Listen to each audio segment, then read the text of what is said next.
Un dresseur de bêtes est un être puissant qui commande des créatures, des monstres, et parfois même des bêtes mythiques dont on dit qu'elles n'existent que dans les rêves. C'est une profession rare que tout le monde ne peut pas exercer. Dans la lointaine contrée de Gréala, les enfants qui atteignent l'âge de 12 ans sont testés par un prêtre pour révéler leur véritable vocation. À la surprise de Rock, il fut jugé dresseur de bêtes. Les amis qui ont été évalués avec lui ont félicité leur ami, sachant à quel point sa classe est rare. Cela dit, c'est une classe si obscure que même le prêtre la connaissait à peine. Ils l'ont tous encouragé avec confiance, disant qu'il s'en sortirait parfaitement. Avec un merci timide, Jacques a pointé son poing vers lui et a promis d'être le plus grand gladiateur du monde. Amy fit de même, visant à devenir la meilleure mage qui soit. Bien qu'elle ne soit pas aussi enthousiaste que les autres, Kara aspire à devenir une sainte capable de guérir n'importe quelle blessure. Finalement, Rock joignit leurs mains et les quatre convinrent de former ensemble un groupe de rang S. Les amis se moquèrent de leurs petits rêves et le métier en lui-même n'a jamais vraiment compté pour le dresseur de bêtes. Il voulait juste continuer à marcher aux côtés de tout le monde et s'amuser, alors il a décidé de les soutenir et de les aider à réaliser leurs objectifs. 3 ans plus tard, la capitale royale connut une nuit pluvieuse. Une silhouette solitaire se précipitait sous la pluie. C'était Rock, maintenant âgé de 15 ans. Il était simplement heureux de rentrer chez lui et s'apprêtait à entrer dans leur chambre. Lorsqu'il entend une voix à l'intérieur suggérant qu'il soit renvoyé, Jacques se plaignait qu'il soit un dresseur de bêtes alors qu'il n'a même pas une seule bête. Tout ce qu'il fait maintenant, c'est porter des sacs et faire des courses, quelque chose que n'importe qui peut faire. Amy l'a défendu, disant qu'ils ont toujours combattu côte à côte, mais il soutient qu'ils sont maintenant un groupe de rang S que tout le monde admire. Ils ne peuvent pas se permettre de garder un poids mort qui est inutile au combat. Face à son hésitation, il ajoute que même le héros s'est intéressé à eux, et que c'est enfin leur grande chance. Si une telle personne rejoint leur groupe, le roi les remarquera, et cela aidera forcément leur village. Tout cela est vrai, mais aussi douloureux, surtout pour leur ami d'enfance qui écoutait dehors. Demain, ils plongeront directement dans le donjon infernal avec le héros. Après l'avoir terminé, c'est certain, ils diront adieu au dresseur de bêtes. Amy était sur le point de protester à nouveau, mais Jacques porta soudainement son attention sur Kara, qui apportait une robe dans le donjon. Elle a peur de la laisser à l'auberge et de se la faire voler, alors il soupire simplement, résigné. La réunion est alors ajournée, et quiconque veut parler à Rock est autorisé à le faire séparément. Amy s'est précipitée hors de la porte et l'a suivie, ne voulant pas mettre fin à la conversation comme ça. Ils n'ont pas vu leur vieil ami au coin de la rue. Il est vrai que le dresseur n'a encore rencontré aucune bête sacrée. Il a juré de vivre en bénissant et en soutenant son équipe de toutes les manières possibles, et il a fait tout cela alors que beaucoup d'autres de sa classe passent leur vie à chercher des bêtes. Il cuisinait, transportait l'équipement, protégeait l'équipe et faisait l'éclaireur lors des expéditions, il s'occupait de toutes les sales besognes, jusqu'à négocier avec la guilde. Malheureusement, ils ne l'ont jamais compris et n'ont jamais apprécié ses efforts. Le lendemain arriva, et un jeune homme apparut devant le groupe de rang S avec un sourire. Il s'est présenté comme Kid, un héros en formation, et a dit que c'était un plaisir de les rencontrer. Rock essaie d'engager une conversation légère avec Jacques, mais celui-ci le regarde de travers et se détourne avec agacement. Le nouveau venu couvre alors les femmes de louanges, n'hésitant pas à en faire des tonnes avec la flatterie. Alors que le dresseur observait encore ses actions, il s'approcha de lui avec son attitude joyeuse.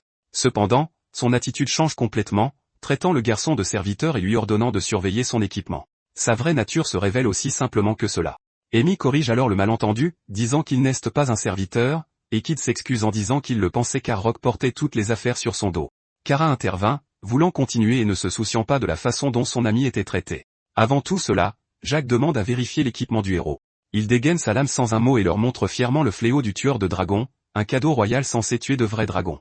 Ils étaient émerveillés et la qualité de fabrication prouvait en effet que c'était un chef-d'œuvre. Cela dit, Rock remarque quelque chose et demande s'il y a une légère fissure près de la base. Kid place la lame contre son cou, offensé et le traitant à nouveau de serviteur. À ce stade, le dresseur n'est même pas déconcerté et soupire simplement en signe d'acceptation.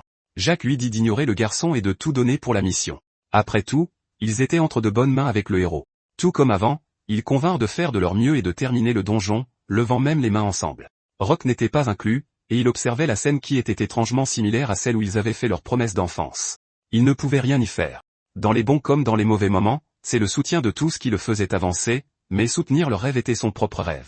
Pourtant, il semble qu'il ne puisse même plus les encourager. Le groupe entra dans le donjon infernal. Rock ouvrait la voie comme d'habitude, mais Jacques lui ordonnait sans cesse de se dépêcher. Le dresseur était occupé à utiliser la détection de monstres. Cela montre l'emplacement des monstres dans le donjon, leur permettant d'avancer avec un minimum de combat. Après tout, le chemin le plus court n'est pas toujours le plus sûr. Cependant, le gladiateur ne comprenait pas et continuait de lui crier d'aller plus vite. Il essaie d'expliquer pourquoi il faisait ça, mais Jacques n'avait aucune intention d'écouter ses excuses car il était trop occupé à lécher les bottes du héros et à essayer d'atteindre le boss rapidement. Kid hausse les épaules et note qu'il y a moins de monstres que la dernière fois, suggérant que c'est peut-être pour ça que même un serviteur peut prendre la tête. Rock semble entendre quelque chose approcher mais ne peut pas intervenir car Jack demande si le héros est déjà venu ici. Apparemment, il est venu une fois ici avec un aventurier de haut rang et a failli se faire tuer. Depuis, il a juré de ne plus jamais faire équipe avec des gens nuls et inutiles. À ce moment-là, un groupe de monstres insectes est apparu et a rampé vers eux. Rock les tue presque instantanément, sans même hésiter, et retourne à l'exploration de la zone suivante. Irrésistiblement agacé, Jack lui arrache la carte des mains et lui dit de bouger. Il soutient qu'il n'en demande pas beaucoup et lui dit furieusement d'accélérer. Pendant qu'il grondait le garçon, Kid prit la carte et la regarda lui-même. Il appelle les autres et révèle que le dresseur ne suit même pas le chemin le plus court. Ils sont tous choqués d'entendre cela et maintenant même Amy commence à douter de lui. Rock essaie d'expliquer qu'il ne les trompe en aucune façon, mais Jack l'accusait déjà de se venger et de leur jouer un mauvais tour exprès. C'était impensable et une accusation grave. À sa grande surprise, Amy s'approcha silencieusement et le gifla violemment. Il était abasourdi et elle se sentait trahie. La mage lui demande pourquoi il ne comprend pas qu'ils ne sont pas en train de jouer. En larmes, elle dit que même elle ne peut pas le défendre s'il continue à agir de la sorte. À ce moment-là, Rock réalisa qu'elle ressentait la même chose que les autres. Il l'avait expliqué à plusieurs reprises à l'époque, et tout le monde avait accepté de prendre le chemin le plus long mais le plus sûr. Leur manque de confiance en lui était exaspérant. Comprenant, il les mène par le chemin le plus rapide, en prévenant qu'il y aura plus de monstres. On lui dit alors de les chasser correctement, alors il accepte simplement avec dédain. Alors qu'on dit aussi à Jack de se concentrer, Rock se demande quand tout a commencé à s'effondrer comme ça. Les membres de son équipe le considèrent comme un fardeau qui les ralentit, et il n'arrive pas à croire que ce sont les mêmes personnes avec qui il a grandi et rêvé. Kid suggère de le renvoyer tout de suite. Alors que le dresseur battait silencieusement les monstres, ils atteignirent finalement la salle du boss. Cependant, ils étaient tous épuisés d'avoir combattu tout le long du chemin. Les grandes portes bloquaient le chemin vers leur cible.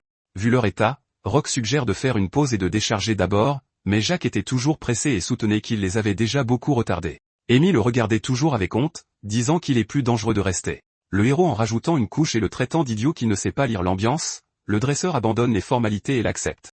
Son attitude désinvolte exaspère le gladiateur, qui interpelle les autres membres et dit qu'il en a assez. La mage était silencieuse tandis que la sainte hochait la tête en signe d'accord. Disant qu'il est inutile depuis si longtemps, Jack révèle finalement que le dresseur sera renvoyé après qu'il ait terminé le donjon. À la place, ils passeront au niveau supérieur avec Kid, juste tous les quatre. Rock s'y attendait déjà, bien sûr, et accepte volontiers la décision qu'il avait déjà prise la veille. Les autres étant silencieux et le renvoi finalisé, Jack retourna joyeusement à la mission principale. De nouveau, les quatre mirent leurs mains ensemble, rappelant au dresseur à quel point il n'était plus à sa place. On lui a dit de rester derrière Kara et de la soutenir jusqu'à la fin. Il était temps de remplir son rôle avec de la magie et des bénédictions. Ils ouvrirent les portes et entrèrent pour affronter le boss. Une énorme créature dormait au milieu de la pièce. La fourrure luxuriante de la créature brillait et scintillait tandis que son corps bougeait calmement au rythme de sa respiration. Leurs yeux étaient grands ouverts de choc, ne s'attendant pas à un loup gris. Rock savait mieux, certain qu'un loup gris est trop faible pour être le boss du donjon. Voyant qu'il était plus argenté que gris, il réalisa que c'était le loup d'argent, Fenrir, une bête légendaire contre laquelle même un aventurier de rang aurait du mal. La seule chose qui les sauve, c'est qu'il ignore généralement les gens à moins qu'ils n'attaquent en premier. Les deux autres hommes n'étaient pas aussi intelligents que lui. Croyant qu'il s'agissait d'un loup gris normal, ils sautèrent en l'air avec leurs armes pour terminer la mission et rentrer chez eux. Rock dit de toute urgence à tout le monde de reculer car le monstre est bien trop dangereux. Il était trop tard. Les deux garçons insensés avaient déjà abattu leur lame, laissant les membres de leur groupe figés de choc et d'incrédulité. Malgré l'attaque ouverte et directe, le loup était indemne. À la place, une lame familière tomba bruyamment sur le sol. L'épée tueuse de dragon de Kid s'était brisée. Pendant que Jack se demandait pourquoi ses attaques ne fonctionnaient pas, Fenrir tournait autour de ses agresseurs. Comprenant qu'il était venu en ennemi, il hurla fort et fit trembler la pièce. Les deux femmes tombèrent et tremblèrent de peur rien qu'à son regard. Kara étant dans un état bien pire que les autres, Kid leur dit de se replier car même lui ne peut pas se battre avec une épée brisée. Jack soutient qu'ils ne l'ont même pas encore égratigné, mais c'est bien là le problème. Il n'a même pas subi de dégâts après un coup gratuit, donc ils doivent battre en retraite pour l'instant. Acceptant l'ordre à contre-cœur, ils s'enfuient tous du boss juste au moment où il commençait son attaque. La poursuite était lancée et Rock menait la fuite avec Kara dans ses bras, mais même le fait d'être en tête lui valut les insultes du gladiateur. Il se trouvait déjà à l'arrière, mais il reste silencieux. Cependant, Kid complotait déjà quelque chose dans son esprit. Disant qu'il existe pour des moments comme ceux-ci, il contourne le dresseur pour se placer devant lui. Le héros lui a soudainement poignardé la poitrine avec sa lame brisée. La trahison fut si instantanée et inévitable. Laissant tomber la sainte, il tomba au sol et trembla de douleur. Sans s'en soucier le moins du monde, Kid prend une épée de rechange dans les bagages et laisse tout le reste, disant que c'est un cadeau d'adieu pour l'au-delà. Puis, s'adressant à Jack, il dit qu'il est maintenant vraiment un membre de leur groupe. Rock se figea de choc alors que son ami d'enfance l'affirmait avec un sourire, comme s'il s'attendait déjà à la trahison. Il regarda les deux hommes courir, se demandant pourquoi ils iraient si loin. Alors que le loup grognait et continuait sa poursuite, il voit Amy passer en courant devant lui, sans même se retourner en s'excusant de l'abandonner. Bien que Kara ait également été abandonnée, elle était encore assez bien pour se relever. Ne s'inquiétant que de la robe coûteuse dans les bagages, elle s'enfuit aussi. La vision de Rock s'estompait, et la dernière chose qu'il allait voir était la preuve de combien ses amis le haïssaient. Ils ont pensé qu'il valait mieux le laisser mourir. Il y a des années, ils avaient convenu de tout donner et de devenir plus forts ensemble. Il lui faisait soi-disant confiance et lui demandait son soutien, disant même que le groupe ne tenait que grâce à lui. Leur trahison lui a fait plus de mal que l'épée du héros lui transperçant la poitrine. Alors qu'il se demandait ce qui avait bien pu se passer, Fenrir s'approcha et se dressa au-dessus de lui par derrière. Alors qu'il ouvrait la gueule, Rock gloussa car il voulait toujours sauver ses amis et ne pouvait se résoudre à les haïr. Fenrir grogna en observant les humains pourris qui sacrifieraient les leurs juste pour sauver leur propre vie. Prenant en considération leur cruauté, il ouvre sa gueule au-dessus du garçon et dit qu'il l'enverra au moins sans douleur. À ce moment-là, Rock se tourna pour faire face au loup en l'entendant parler. Il l'arrête pour le moment, lui demandant comment il pouvait parler le langage humain. Même la bête recula de surprise et confirma que le garçon pouvait réellement comprendre ses paroles. Il n'en revenait pas, mais cela devait être dû à sa compétence de dresseur de bêtes. Maintenant qu'ils savent ce qui se passe, Fenrir se déplace et se demande si l'humain a toujours l'intention de se battre. Rock insiste sur le fait qu'il n'en a aucune envie, mais le loup insiste pour jouer un peu car il est coincé à cet étage, s'ennuyant à mourir. Cela dit, jouer le jeu le ferait probablement tuer, il n'a donc pas d'autre choix que d'être malin. Il fouille dans les bagages abandonnés et sort la plaque de poitrine de rechange de Jack. D'une prise ferme, il la lance par-dessus le loup et au loin. Fenrir se déplace instinctivement pour attraper l'armure avec sa gueule et la dépose devant le garçon en s'interrogeant sur ses intentions. Ramassant la plaque couverte de bave sur le sol, il la lance à nouveau en silence, mais plus loin et dans l'autre direction. Le loup sautille même d'un côté à l'autre en se précipitant pour l'attraper. Au moment où il le fait, il ressent une sensation incroyable. Sa queue remuait comme une hélice alors qu'il appréciait pleinement mais inconsciemment le jeu de rapporte. C'était génial, et cela faisait une éternité qu'aucun d'eux ne s'était autant amusé. Rock mentionne qu'il a parlé d'être coincé à cet étage. Apparemment, il y a un saut de barrière qui est trop puissant, même pour la bête légendaire. Alors qu'il parle de la situation, le loup ne peut s'empêcher de s'affaler de déception. Parlant hypothétiquement, le dresseur demande si la bête viendrait avec lui. S'il le sortait de là, Fenrir le regarda silencieusement pendant quelques instants et dit que c'était une blague assez amusante. Le garçon était sur le point d'accepter le rejet quand le loup accepta soudainement de le faire. C'était une promesse d'une espèce qui ne ment pas.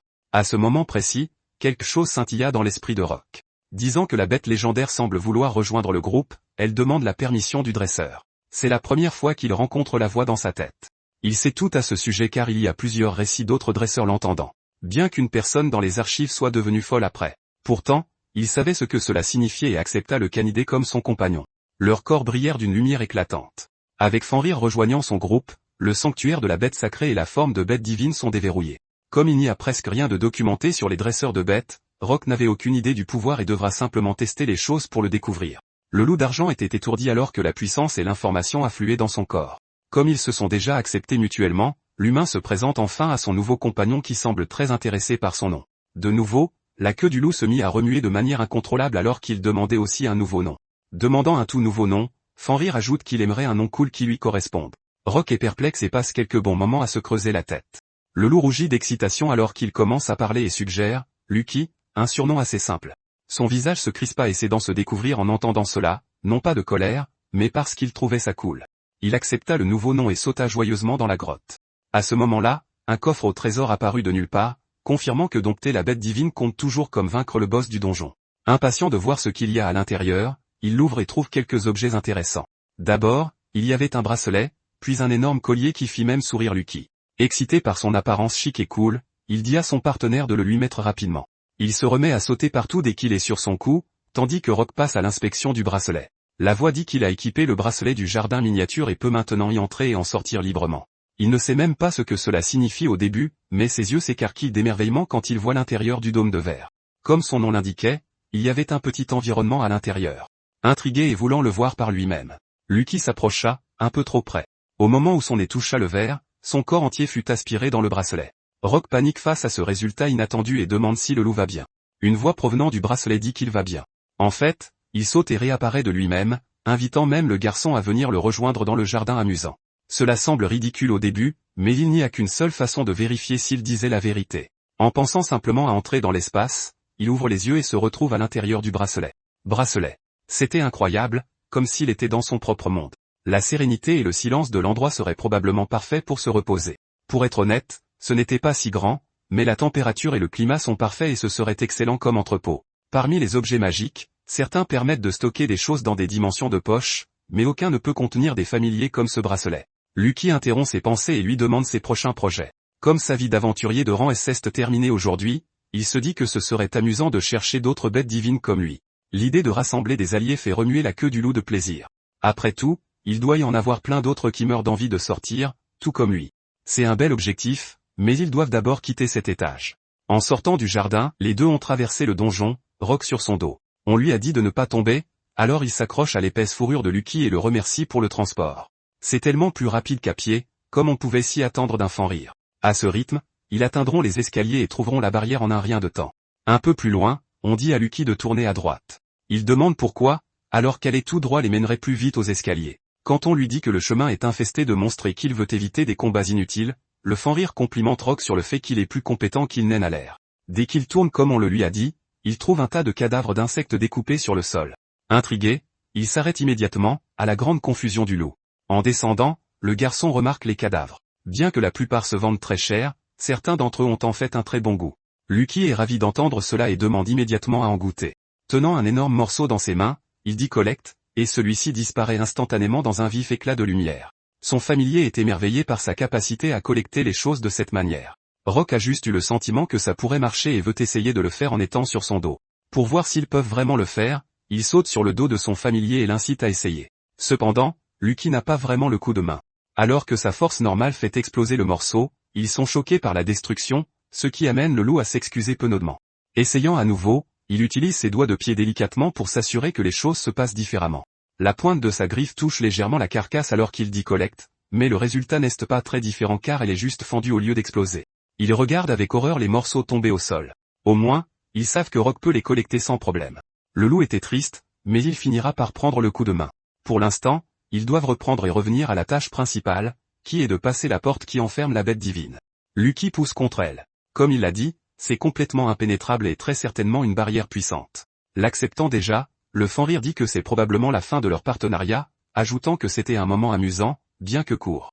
Rock le calme, arguant qu'il est un peu trop tôt pour abandonner.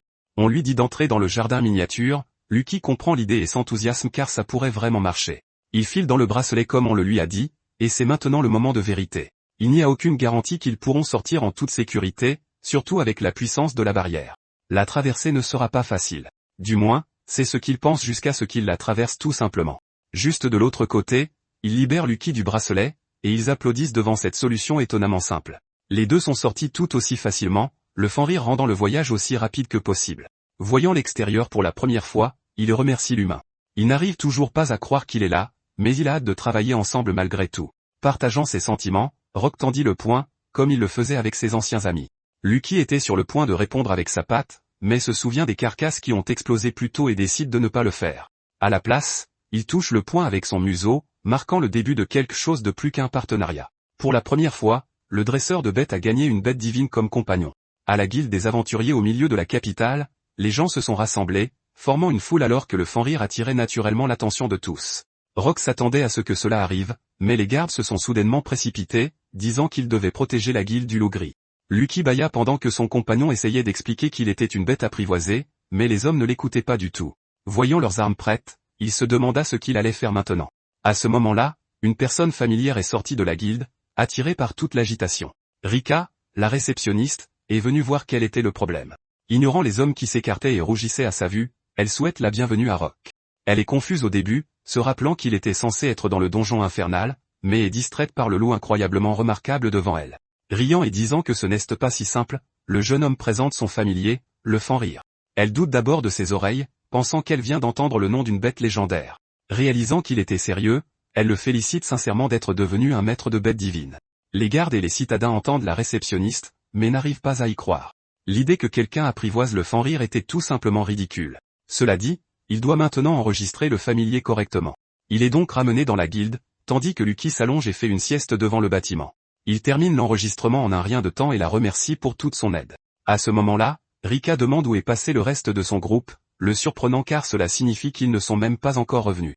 Il raconte comment Kid l'a poignardé dans la poitrine et l'a laissé mourir dans le donjon comme appât. La nouvelle de son agression la choque, et elle lui demande s'il va bien. Heureusement, ce n'était pas fatal car l'épée du héros s'est brisée en deux avant de le toucher. Soulagée dans une certaine mesure, elle dit que la rumeur sur le jeune héros doit être vraie après tout. À l'époque où il n'était qu'un débutant, il est entré une fois dans un donjon avec un groupe de rang A. Cependant, les seuls à en être sortis étaient Kid et une autre personne. Apparemment, il a utilisé ses camarades comme leurre pour s'enfuir sain et sauf. En se rappelant les événements de ce matin, cela ressemble vraiment à quelque chose qu'il ferait. Rika est toujours confuse et ne comprend pas pourquoi il aurait ciblé le dresseur cette fois-ci. Il dit que c'est parce qu'il est le plus inutile du groupe et en rit. Mais cette déclaration était complètement irrationnelle pour la jeune réceptionniste. En fait, elle le qualifierait avec confiance comme le plus compétent de tout le groupe. Cela ne semble pas crédible, surtout qu'il ne fait que des choses que n'importe qui d'autre pourrait faire. C'est probablement pour ça qu'ils l'ont renvoyé dans le donjon. Elle soutient avec ferveur que ce n'est pas une façon de penser pour un aventurier de rang S. Quoi qu'il en soit, la guilde va rétrograder son ancien groupe au rang B ou même inférieur. Abasourdi, il insiste sur le fait que c'est trop sévère car ils ont de toute façon de nombreuses réussites personnelles. Bien que ce soit vrai, les actes de trahison sont totalement contraires aux lois de la guilde. De plus, les autres ne sont même pas encore revenus, ce qui prouve encore plus à quel point ils sont incompétents. Se rappelant que ses anciens amis ne sont même pas encore sortis du donjon, Rock se souvient qu'ils sont toujours avec Kid, qui est capable de faire des choses odieuses pour se sauver. Il est sorti en courant aussi vite que possible, mais Rika l'a alors appelé, disant qu'il l'insulterait probablement à nouveau même s'il se précipitait à leur secours. Elle a peut-être raison, mais même ainsi, il ne peut pas chasser leurs souvenirs heureux de sa tête. Alors il va juste s'assurer de leur remettre leur équipement sous le nez. Bien qu'elle ne s'attendait pas à cette réponse, elle comprend et s'incline pour lui dire au revoir, mais ne peut cacher son expression triste quand il part en courant. Devant la guilde, une voix familière appela le garçon. Il avait presque oublié, mais Lucky était là, allongé calmement pendant que les enfants traitaient son corps comme un parc.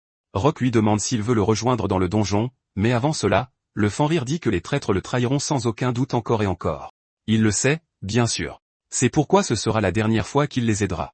Heureusement, son expression était pleine de détermination et de respect de soi. Lucky n'avait plus rien à dire à quelqu'un qui avait déjà pris sa décision. Ainsi, il a dit au revoir aux enfants, la queue toujours joyeusement battante, et a permis à son partenaire de sauter sur son dos. Les deux se sont précipités vers le donjon aussi vite que possible. De retour au 5e étage des ruines, Kid réprimandait le groupe pour ne pas connaître le chemin du retour sans carte. Jack lui répond en criant, arguant qu'il ne vaut pas mieux qu'eux. Alors que Kara se souvient de Rock, qui était toujours leur guide, Amy ne peut s'empêcher de froncer les sourcils de tristesse. Le héros insulte tout le monde, les traitant de limaces indignes d'être appelés aventuriers de rang S. Jack rétorque qu'ils se sont précipités depuis le 10e étage et sont naturellement épuisés. Il dit au héros de ne pas faire le malin alors qu'il ne peut même pas manier sa propre arme. Ils prennent le chemin le plus court pour rentrer et ne traînent même pas, alors pourquoi rencontrent-ils 2 fois plus de monstres? Pourtant, les ennemis dans le donjon devraient normalement être plus faibles aux étages inférieurs, mais on avait l'impression qu'ils devenaient de plus en plus forts. Bien que le chemin devant eux soit maintenant dégagé, cela a demandé beaucoup d'énergie. Ils ne peuvent qu'espérer que les monstres s'affaibliront à partir de l'étage suivant. Pour l'instant, ils les récupèrent et se préparent. Demandant si l'épée de rechange fonctionnait toujours, on dit aux héros de tenir bon pour l'instant et de foncer d'un coup quand ils atteindront les ennemis. Kid n'est pas d'humeur à l'écouter et le réprimande pour avoir utilisé une lame aussi vieille. À ce moment-là, il est devenu pâle de choc et a demandé si l'épée du gladiateur était maudite ou quelque chose du genre. Jack raconte qu'il l'a trouvée en ville et qu'elle n'a jamais rouillé ni été ébréchée. Pétrifié d'incrédulité, le héros exige de voir aussi les bâtons des filles de toute urgence. L'expression de son visage ne fait qu'empirer alors qu'il examine les deux de plus près. C'était incroyable et il ne peut pas accepter d'avoir fait l'équipe avec des idiots comme eux. Le gladiateur demande ce que signifient ces paroles insultantes, montrant clairement qu'ils n'ont aucune idée de la vérité. Ainsi, Kid révèle que Rock les a inondés d'une quantité insensée de bénédictions. Pas étonnant qu'il ait atteint le rang S en seulement 3 ans de carrière. C'est la première fois que Jack entend une chose pareille, et il insiste sur le fait qu'ils ont grimpé au sommet par leur propre force. Les sorts du garçon augmentent la résistance aux impacts, à la magie et à toutes sortes de choses. Il utilisait constamment une compétence qui canalise le mana du lanceur directement sur ses coéquipiers. Il y a tellement de couches qu'il a perdu le compte, et chacun d'eux est sous son effet. En bref, le dresseur de bêtes les a amenés là où ils sont maintenant, alors qu'en réalité, ils ont à peine le niveau d'un rancé. La vérité les frappe de plein fouet et plusieurs secondes de silence passent. Jack était en état de choc total, apprenant qu'il n'avait atteint le rang S que grâce à Rock. Même à l'époque, leur entraîneur louait toujours le dresseur pour ses progrès si rapides. En effet, le gladiateur était sans cesse comparé et on lui disait d'apprendre une chose ou deux de son père. Ça a toujours été comme ça. Avant qu'ils ne commencent leur aventure, l'ombre du garçon lui collait déjà à la peau. Jusqu'à maintenant où il a enfin disparu de sa vie, il refuse tout simplement de l'accepter. Son expression inquiète Amy, mais tout ce à quoi Kid pouvait penser, c'était à quel point ils étaient un fardeau. On demande à Kara combien de soins il lui reste. Tout bien considéré, il lui reste plus ou moins 12 charges pour tout le monde. Quant à la mage, elle devrait pouvoir s'en sortir avec ses sorts s'ils maintiennent le rythme. Avec une bonne compréhension de la situation, le héros les a menés à l'étage suivant jusqu'à ce qu'il atteigne les escaliers du 4e étage. Il semble ne rester que 5 fourmis oranges. Les combattre de front est trop dangereux car elles en appelleront d'innombrables autres. Avant la bataille, on dit à Kara d'utiliser le reste de son mana pour soigner tous les membres. Après cela, le gladiateur prendra la tête, suivi par la mage et la sainte, tandis que Kid soutiendra par derrière. Il se précipite en avant sans regarder en arrière ni s'arrêter pour quoi que ce soit. Dès que les fourmis les voient, le héros frappe soudainement la sainte dans le dos. Elle n'a même pas pu comprendre ce qui s'était passé, mais il souriait déjà comme avant. Il la laisse là, disant qu'ils n'ont plus besoin d'une sainte qui n'a plus de soins. Son seul but maintenant est de rester derrière comme un poids mort et d'attirer les tirs. Regardant devant elle, elle voit tout le monde courir en avant, sans même la regarder. Sa main faible s'est tendue vers eux, suppliant de ne pas être laissée derrière. Cependant, il était trop tard et les saints étaient déjà derrière elle. Sentant leur présence, elle se retourne et les voit se précipiter sur son corps. Au 4e étage, la bataille a continué, et Jacques demande pourquoi Kid a attaqué Kara. Il soutient que les sacrifices sont inévitables s'ils veulent survivre. De plus, ils étaient dans un donjon, et personne ne le découvrirait. En d'autres termes, ils sont tous des complices qui devraient se rendre s'ils veulent parler. La réalité glaçante de son plan les frappe. Même à l'époque, ils ont abandonné Rock alors qu'il aurait pu le sauver. Cela les rend tout aussi coupables que celui qui a planté la lame. Pourtant, ils ne s'attendaient pas à ce qu'ils soient si faibles et inutiles compte tenu de leur rang. Jacques riposte en arguant qu'il est tout aussi faible qu'eux et envoie une fourmi s'écraser contre le mur. Il était déjà épuisé. Bien qu'il soit au 4e étage, les monstres étaient encore trop forts. Les fourmis bleues ne devraient pas être comme ça, elles étaient trop faibles pour être considérées comme un ennemi avant. Il se souvient des mots qu'on leur a dit plus tôt sur le fait de recevoir tellement de bœufs de roc qu'on ne peut même pas les compter. Cela ne fait que l'enrager encore plus, mais il n'a pas le temps avec les ennemis qui arrivent par derrière. Alors qu'il était sur le point d'être achevé, le dresseur de bêtes est apparu avec Lucky, qui déchiquetait les monstres. Ils sont tous déconcertés par l'apparition inattendue du garçon qui l'ont laissé pour mort. Il le fixait, l'air en parfaite santé alors qu'il chevauchait la bête divine. Il dit qu'il est revenu de l'enfer, mettant les deux hommes sur leur garde. À ce moment-là, le Fenrir suggère de les éliminer, puisque personne ne le saura de toute façon. Kid était sur le point de se battre quand Amy a appelé et a supplié son vieil ami de sauver Kara, qui était toujours coincé au 5e étage. Il comprend immédiatement ce que le héros a fait. Comme toujours, il sourit et dit qu'il n'y avait pas d'autre moyen de survivre. Rock les maudit tous, incapable de croire que des ordures comme eux étaient des héros et des amis d'enfance. Avec un sourire suffisant, Lucky souligne qu'ils n'ont aucun remords. Il n'a d'autre choix que de l'accepter, mais veut quand même sauver la sainte et demande l'aide de son familier. Le loup ne put que soupirer devant sa bonté inconditionnelle et essaie de se souvenir de Kara, dont la robe puante était couverte de parfum. Bien qu'il ne soit pas fan, il écoute son partenaire et s'éloigne à toute vitesse, laissant les aventuriers derrière lui. Alors que les deux hommes le foudroyaient du regard avec colère, Amy le fixait avec un visage plein de regrets. Les partenaires ont atteint le 5e étage en un rien de temps et ont immédiatement commencé à taillader les seins de fourmis. Un seul coup du Fenrir a décimé des foules entières, mais il y en avait encore d'innombrables autres qui attendaient pour attaquer. Cela semblait sans fin, car elles étaient toutes sorties du nid après avoir senti leur proie. Il y en avait tellement que certaines ont même réussi à commencer à ramper sur le corps du Fenrir. Pourtant, Rox s'est lancé avec un sourire, fonçant pour secourir sa camarade. Avec Lucky à ses côtés, il n'avait aucune peur de perdre. Rock et Lucky ont réussi à vaincre l'armée de fourmis monstres. La bête divine suggère qu'ils forment une bonne équipe. Rock est d'accord, disant que c'est la première fois qu'il est compatible avec quelqu'un. Leurs mouvements se complètent, ce qui rend leur combat très facile. Après s'être assuré d'avoir vaincu tous les monstres mineurs, ils partent à la recherche de l'emplacement de Kara. Après l'avoir cherché, ils trouvent son corps gravement blessé et immobile sur le sol. Rock se sent mal pour son ami, se remémorant certains de leurs moments passés ensemble. Elle avait l'habitude de lui demander son avis sur les potions de guérison qu'elle préparait. Elle était une guérisseuse sincère du groupe, et à l'époque, tout ce qu'elle voulait, c'était les aider à récupérer pendant les quêtes de donjon. Il la ramasse et lui fait boire la potion de guérison qu'il a préparée. Il a réussi à en fabriquer un grâce à elle, et maintenant il espère que cela pourra la sauver. Il la serre fort dans ses bras et prie pour qu'elle survive d'une manière ou d'une autre. Il la remercie pour tout ce qu'elle a fait pour lui. Soudain, elle se met à tousser et reprend lentement conscience. Il lui donne une gifle pour la réveiller complètement.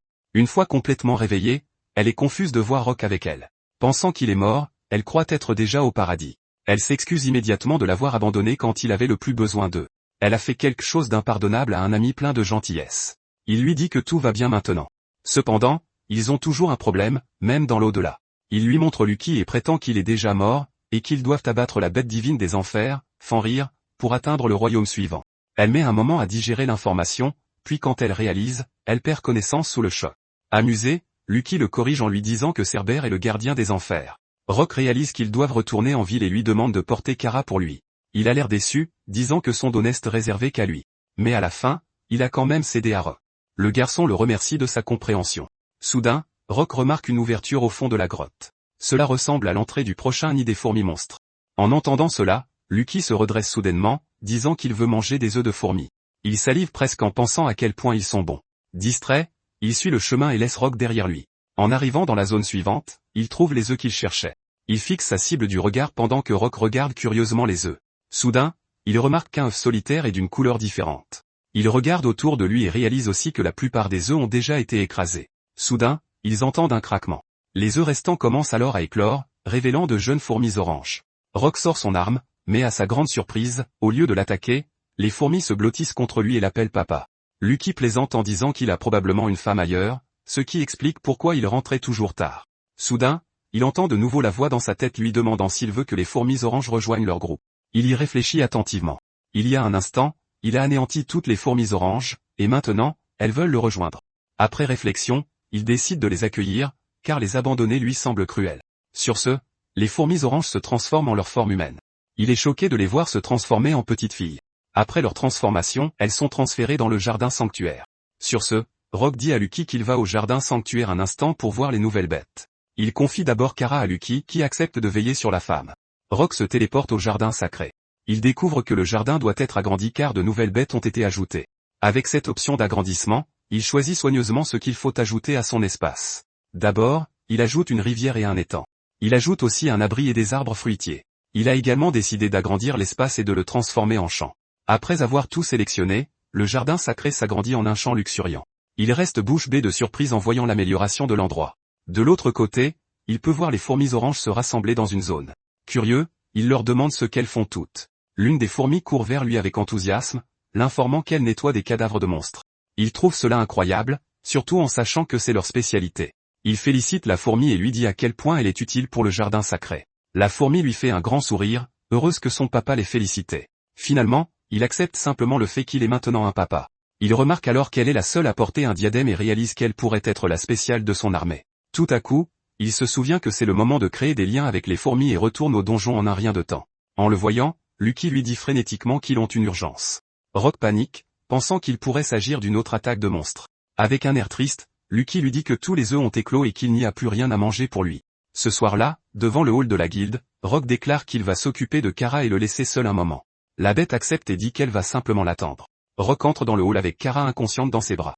Là, il voit Kid faire une scène. Il insiste avec force sur le fait qu'il n'est pour rien dans l'incident survenu dans le donjon et qu'il est innocent. Jack insiste sur la même chose et plaide qu'ils ont perdu un camarade, donc il ne devrait pas être traité comme s'il était en tort. Rika refuse toujours de les laisser entrer, d'autres aventuriers leur barrant la route. À ce moment, elle voit Rock approcher et l'informe que les deux nient catégoriquement tout ce qu'il leur a dit. En le voyant, Kid se met soudain à jouer l'innocent. Il demande au garçon de bien vouloir rétablir la vérité car la guilde les soupçonne d'avoir fait quelque chose d'horrible dans le donjon. Rock répond sur le même ton et dit qu'il ne peut pas rétablir la vérité sur quelque chose de réel. Il se souvient encore très bien qu'ils ont lutté au 4e étage et ont tailladé Kara au 5e étage pour l'utiliser comme appât juste pour survivre. Il mentionne aussi que Kid l'a poignardé et abandonné pour échapper à Fenrir. Comme ils sont sur le point d'être démasqués, Jack s'énerve et est sur le point d'en venir aux mains. Kid s'interpose et lui dit de se calmer. Kid fait face à Rock, l'accusant de se venger simplement parce qu'il a été renvoyé du groupe, ajoutant qu'il ne fait que mentir et porter des accusations par dépit. De plus, il n'a aucune preuve qu'ils ont fait toutes les choses horribles dont il les accuse. Rock ne revient pas qu'il puisse mentir avec autant d'audace. C'est presque un talent. En entendant parler de preuves, il réfléchit à la manière dont il pourrait en fournir. Sentant qu'il n'a en effet aucune preuve, ils lui disent avec encore plus d'assurance que c'est un crime d'insulter un groupe sans preuve. Comme il est le héros en formation, il peut aller rapporter l'incident au roi, ce qui pourrait les désavantager. Rock lui arrache alors l'épée brisée et l'ajuste directement sur la blessure de sa cuirasse. Après sa démonstration, il déclare que cela compte déjà comme une preuve. Kid est choqué, mais il dit que Rock s'est intentionnellement blessé pour les piéger. Il regarde ensuite Jack qui reste silencieux. Rock souligne que Kara est aussi une autre preuve qu'ils ont tenté d'abandonner des membres pour survivre. En voyant le corps de son amie, Amy pleure à chaudes larmes et s'excuse auprès d'elle. Elles étaient meilleures amies et pourtant elle l'a abandonnée. Rock ne peut que la regarder avec de la tristesse dans les yeux. Ne montrant toujours aucun remords, Kid dit à tout le monde que Kara est morte parce qu'elle était trop faible pour se battre et que ce n'était pas de leur faute. Rock intervient en disant que Kara a été tailladée par derrière par Kid et abandonnée pour mourir. Le héros affirme avec assurance qu'il n'a aucune preuve contre lui, déclarant qu'un cadavre ne peut fournir aucune preuve. Réalisant que le héros n'avouera vraiment pas, il va devant Kara pour la réveiller. Il lui dit que l'homme qui a essayé de la tuer dit n'importe quoi, et qu'ils doivent le remettre à sa place. Sur ce, elle marmonne dans son sommeil que sa robe est jolie, ce qui choque Amy. Pour la réveiller complètement, il lui donne une autre gifle. Cela la ramène enfin à la conscience, choquant tout le monde de voir qu'elle est en vie. Amy la serre fort dans ses bras et elle essaie de se dégager car elle ne peut pas respirer. Rock intervient, disant qu'ils doivent d'abord s'occuper de Kid. Kara regarde le héros et se met en colère contre lui pour l'avoir utilisé comme appât. Elle le traite de monstre et de meurtrier. Les aventuriers n'arrivent pas à croire qu'un héros comme lui puisse faire quelque chose d'aussi ignoble et pathétique, car il y a maintenant assez de preuves. Rika énumère une par une ses violations du code de l'aventurier. Même s'il est un héros, à cause des péchés qu'il a commis, il est décidé de lui révoquer son titre. Puisque c'est réglé, Rock dit au revoir à Rika car Lucky l'attend toujours dehors. Alors qu'il s'apprête à partir, il voit Jack s'agenouiller immédiatement devant lui. Il admet qu'il a eu tort et le supplie de dire qu'il a été abandonné parce qu'il n'avait pas le choix. Jack veut toujours faire partie du groupe de rang et c'est à cause de l'incide, il risque maintenant de le perdre. Rock soupire en voyant que Jack n'a rien appris de ce qui s'est passé. Il déclare ensuite qu'il savait que Kid allait le poignarder mais n'a rien fait. Jack fait semblant de ne rien savoir de l'accusation portée contre lui. Cependant, Rock se souvient avoir entendu Kid lui demander s'il faisait déjà partie de leur groupe. Pour faire simple, ils avaient déjà prévu de le blesser et de l'abandonner dans le donjon depuis le tout début. Au lieu de s'excuser, Jack se met même en colère et dit que Rock est ingrat. Il s'est occupé de lui toutes ces années et voilà comment il le remercie. Il l'a même fait promouvoir aventurier de rang S. En entendant cela, Rika soupire. Elle explique qu'il doit y avoir un malentendu, car Jack est devenu rang S grâce à Rock. En réalité, il est le seul de leur groupe à avoir les compétences pour être un rang S. Les autres sont au mieux de rang B ou C. Rock est choqué d'entendre cela, car il s'est toujours considéré comme inférieur à eux. Rika l'assure que s'il avait fait équipe avec des débutants de rang E, il aurait obtenu les mêmes résultats grâce à ses capacités. Se sentant insulté, Jack hurle sa frustration et insiste sur le fait qu'il est plus fort que Rock et que la réceptionniste dit n'importe quoi. Pour prouver ce qu'il avance, il défie Rock d'accomplir une mission. Si Rock gagne, il acceptera la rétrogradation. Mais s'il gagne, ils oublieront tout ce qui s'est passé. Rock est sur le point de se retirer du défi, mais Rika accepte les conditions. Cependant, Rock mentionne qu'il ne prévoit pas de rejoindre un autre groupe pour le moment. Sur ce, Rika lui dit qu'il peut faire équipe avec un aventurier de rang E et démontrer ses capacités d'encadrement. S'il fait cela, elle peut lui promettre une récompense appropriée. Comme c'est sa première mission en solo, Rock est nerveux, mais il relève néanmoins le défi. Sur ce, Jack, Amy et Kara participeront également à la quête. Cependant, Kid le héros ne participera pas car il est soupçonné de meurtre. Le héros sourit en disant que les soupçons datent d'il y a des années et qu'il leur serait impossible de les prouver maintenant. Mais à leur grande surprise, un homme en cape crie depuis la foule qu'il témoignera. L'homme retire sa cape, et Kid le reconnaît immédiatement. L'homme révèle qu'il était autrefois membre d'un groupe de rang appelé la Lance des Obsidiennes et qu'ils ont été victimes de Kid. Le héros nie immédiatement les accusations portées contre lui. L'homme continue son histoire et raconte que l'incide s'est produit dans le donjon de l'extinction. Il raconte courageusement à tout le monde que le héros a tailladé ses camarades et les a utilisés comme appât pour s'échapper du donjon, tout comme il l'a fait avec le groupe de Rock. Il a essayé de sauver ses amis, mais il était déjà trop tard. Encore en deuil, il est retourné en ville et a raconté à tout le monde ce qui s'était passé, mais personne ne l'a cru. Ils ont choisi de se ranger du côté du héros qui avait des relations à la capitale royale. Se sentant coupable, il s'excuse auprès de tout le monde, mentionnant qu'il n'a pas été assez fiable et que le même incident s'est reproduit. Tout le monde n'arrive pas à croire que leur héros soit si rusé et ignoble. Rika déclare que cette fois, il ne pourra pas échapper à ces crimes car ils ont suffisamment de preuves. Kid grince des dents de colère et les traite de pathétiques. Il enlève alors son masque et cesse d'agir comme un héros respectable. N'ayant rien à perdre, il empoigne son épée et taillade les aventuriers qui tentent de le maîtriser. Rika lui dit d'arrêter d'ajouter d'autres crimes à son nom.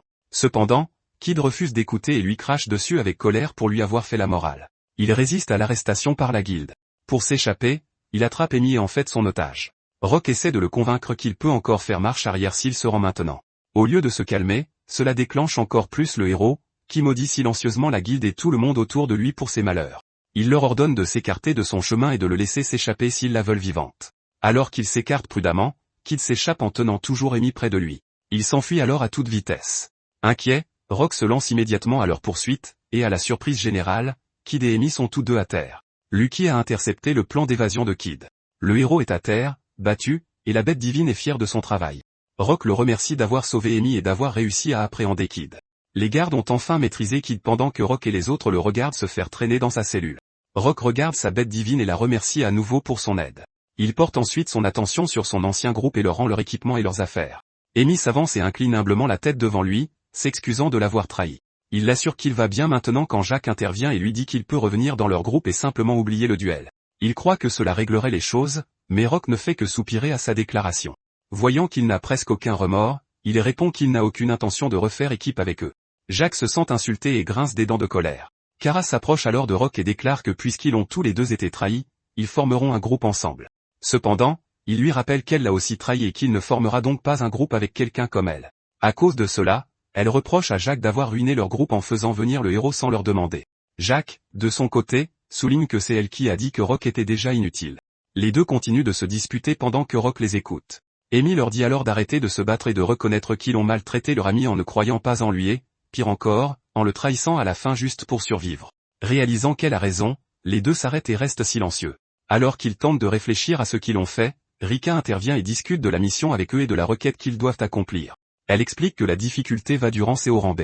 En entendant cela, Jacques se sent immédiatement confiant qu'ils peuvent terminer la quête puisqu'ils sont de rang C. Pendant ce temps, Rock est absorbé par la lecture des instructions et découvre que Jacques et les autres doivent récupérer des matériaux complexes et rares comme des œufs d'oringos, des grenouilles vertes et des papillons arc-en-ciel en une semaine. Rock lui demande s'il est vraiment d'accord avec la mission. Jacques rejette son inquiétude, insistant sur le fait qu'il peut tout faire pour prouver l'écart de leur puissance. Tout en tenant le dépliant à la main, Jacques s'arrête brusquement et interroge Rika sur la quête. La réceptionniste se contente de lui sourire, lui demandant s'il a envie de se défiler après avoir lu les détails de la mission. Jacques sent un frisson lui parcourir l'échine. Il réalise quelque chose de sinistre, la guilde leur donne un avertissement. Ils ne supportent pas les grenouilles vertes. Amy est terrifiée par les insectes monstres, et Kara ne supporte pas les oringos. La guilde n'est pas clémente envers ceux qui violent les règles et elle met maintenant son groupe à l'épreuve. Voulant sauver la face, Jacques accepte la mission même s'il sait que ce sera difficile pour eux. Après avoir envoyé le groupe de Jacques, Rika est maintenant prête à présenter Rock à l'aventurier de rang E pour accomplir sa quête. Comme cela peut prendre un certain temps, il dit à Lucky de se détendre et d'attendre d'abord dans le jardin. En marchant vers l'endroit où se trouve le rang E, Rika demande à Rock ce qu'il déteste le plus chez les membres d'un groupe. Il répond instantanément qu'il ne supporte pas d'être trahi et que les membres qui refusent de suivre les ordres ne peuvent qu'apporter des problèmes. Il réalise soudain que c'est Rika qui décide des missions et lui demande si elle s'en sortira après ce fiasco. Elle lui fait un sourire rassurant et révèle qu'elle est la vice-chef adjointe. Elle a en fait l'autorité et n'est pas seulement le joli visage à la réception. Grâce à ça, il se souvient que c'est elle qui l'avait examiné il y a 3 ans. Il se demande quel âge elle peut bien avoir pour détenir autant de pouvoir dans la guilde, mais n'ose pas poser la question. Nerveux, il lui dit qu'il pense simplement à l'aventurier de rang avec qui il sera. Elle l'informe que la personne est dans une situation un peu particulière, mais qu'elle ne pense pas qu'elle le trahira un jour. Elle l'informe qu'elle est un peu paranoïaque, mais pas une mauvaise personne. Elle compte les présenter sur le terrain d'entraînement et se dirige vers la zone souterraine de la guilde.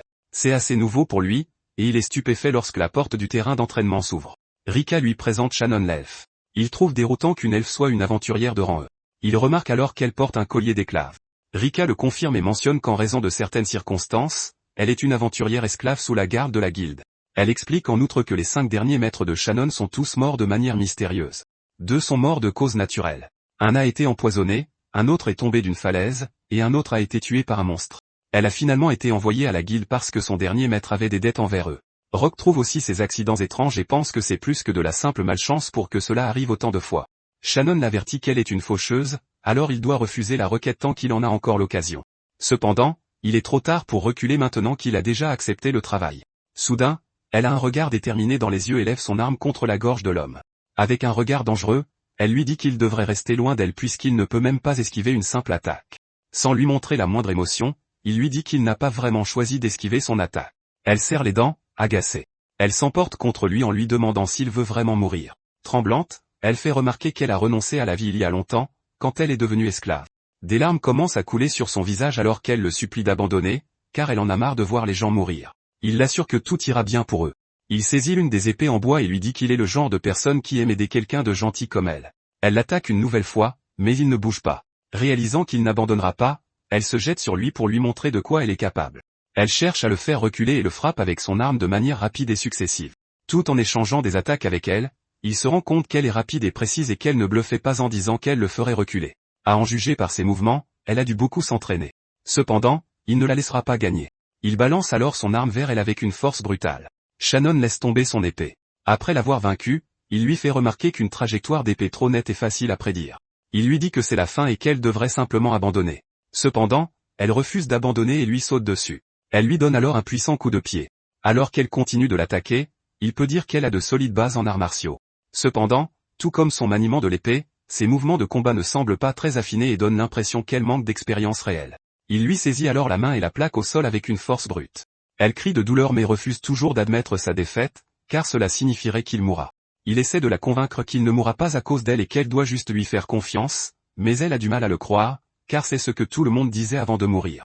Bien que tremblante de douleur, elle déclare qu'elle ne perdra absolument pas contre lui. Déterminé à l'empêcher de se sacrifier, il propose de lui montrer pourquoi il ne mourra pas. Il invoque alors Lucky et le grand Fenrir apparaît sur le terrain d'entraînement. Il hurle pour montrer à tous à quel point il est redoutable. Lucky parvient même à intimider un oiseau qui vole à proximité. Shannon trouve super impressionnant que Rock ait la bête divine Fenrir comme familier. Shannon se souvient de son passé. Dans ses souvenirs, elle est heureuse avec son petit frère Seth, qui a 5 ans de moins qu'elle. Ils sont nés et ont été élevés dans le village des elfes. Elle pensait que la vie resterait toujours la même.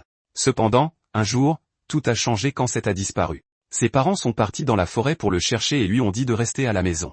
Cependant, elle ne pouvait pas rester en place et est allée aussi dans la forêt pour chercher son frère. Elle a continué à s'enfoncer dans la forêt et a finalement atteint le manoir du sorcier. La forêt où ils avaient toujours joué s'appelait la forêt de Hell-Affection, où les elfes et les humains s'étaient autrefois juré amitié. Dans cette forêt se dressait le manoir du sorcier qui y vivait, disait-on. Cependant, de nos jours, personne n'est autorisé à y entrer, à l'exception de quelques élus. Le manoir semblait intact, alors elle doutait que son frère se trouve à l'intérieur. Mais tout de même, elle s'est lentement introduite dans le manoir et a voulu voir par elle-même si son frère n'y était vraiment pas. Elle a ouvert la porte et a été accueillie par l'intérieur sinistre du manoir. Gênée par le silence, elle a crié pour demander si quelqu'un se trouvait à l'intérieur. Soudain, une porte au 2e étage s'est lentement ouverte. Elle est montée à l'étage pour voir si c'était son frère. Quand elle est entrée dans la pièce, elle a vu son jeune frère inconscient, allongé sur une table. Elle a immédiatement couru vers lui pour voir comment il allait. En voyant qu'il respirait encore, elle a décidé de le ramener à la maison sur le champ pour s'occuper de lui. À ce moment-là, elle a senti une présence la regarder de haut. Quand elle a levé les yeux, elle a vu un esprit sombre la fixer intensément. Elle a porté son frère et a couru vers la porte, mais a été choquée de constater qu'elle était verrouillée. Alors que l'esprit sombre commençait à planer au-dessus d'eux, elle a supplié que son frère soit sauvé à sa place. L'esprit sombre l'a alors possédée. Elle a senti une pression sur sa poitrine et a perdu connaissance. Quand elle a repris connaissance, elle a été surprise de se retrouver à la maison. Seth était également de retour sain et sauf, ce qui l'a rassurée. Mais après ce jour, des choses étranges ont commencé à se produire. Elle a remarqué que les créatures qui l'entouraient commençaient à mourir. Les créatures qui mouraient étaient de plus en plus grosses à chaque fois, jusqu'au jour où le cheval de la famille est mort aussi. Elle a essayé de dire à ses parents ce qui se passait, mais ils ne l'ont pas prise au sérieux. Elle craignait que si cela continuait, quelque chose de terrible arriverait aussi à sa famille. Elle a donc décidé de quitter le village pour sauver sa famille du malheur qu'elle portait. Comme elle n'avait connu que la vie dans son village, elle a fini par tomber au rang d'esclave. Malgré tout, elle a rencontré un maître qui était très doux et gentil. Le vieil homme lui a appris les usages du monde. Il l'a aidé à devenir quelqu'un de savant alors qu'elle était si ignorante, afin que personne ne puisse plus profiter d'elle. Cependant, 1 an et demi plus tard, le vieil homme est décédé paisiblement. Au fond d'elle, elle savait quelle en était la cause, mais elle ne voulait pas y croire. Puis son 2e maître est mort de maladie après 3 mois. Le 3e maître a fait une chute mortelle d'une falaise en moins d'1 semaine. Le 4e s'est empoisonné de sa propre main, et le 5e a été déchiqueté par des bêtes. Alors avant même de s'en rendre compte, elle en a eu assez d'être la raison pour laquelle tout le monde mourait. On lui a alors donné le surnom de la faucheuse. Après ces incidents, elle a demandé à être enfermée pour ne plus jamais faire de mal à personne. Cependant, la guilde avait d'autres idées. Au moment où la guilde l'a recueillie, elle était déjà à bout. Rika l'a rejointe dans sa cellule et lui a proposé de rejoindre un groupe en tant qu'aventurière de rang E. À cause du traumatisme qu'elle a subi, elle a commencé à préférer être seule.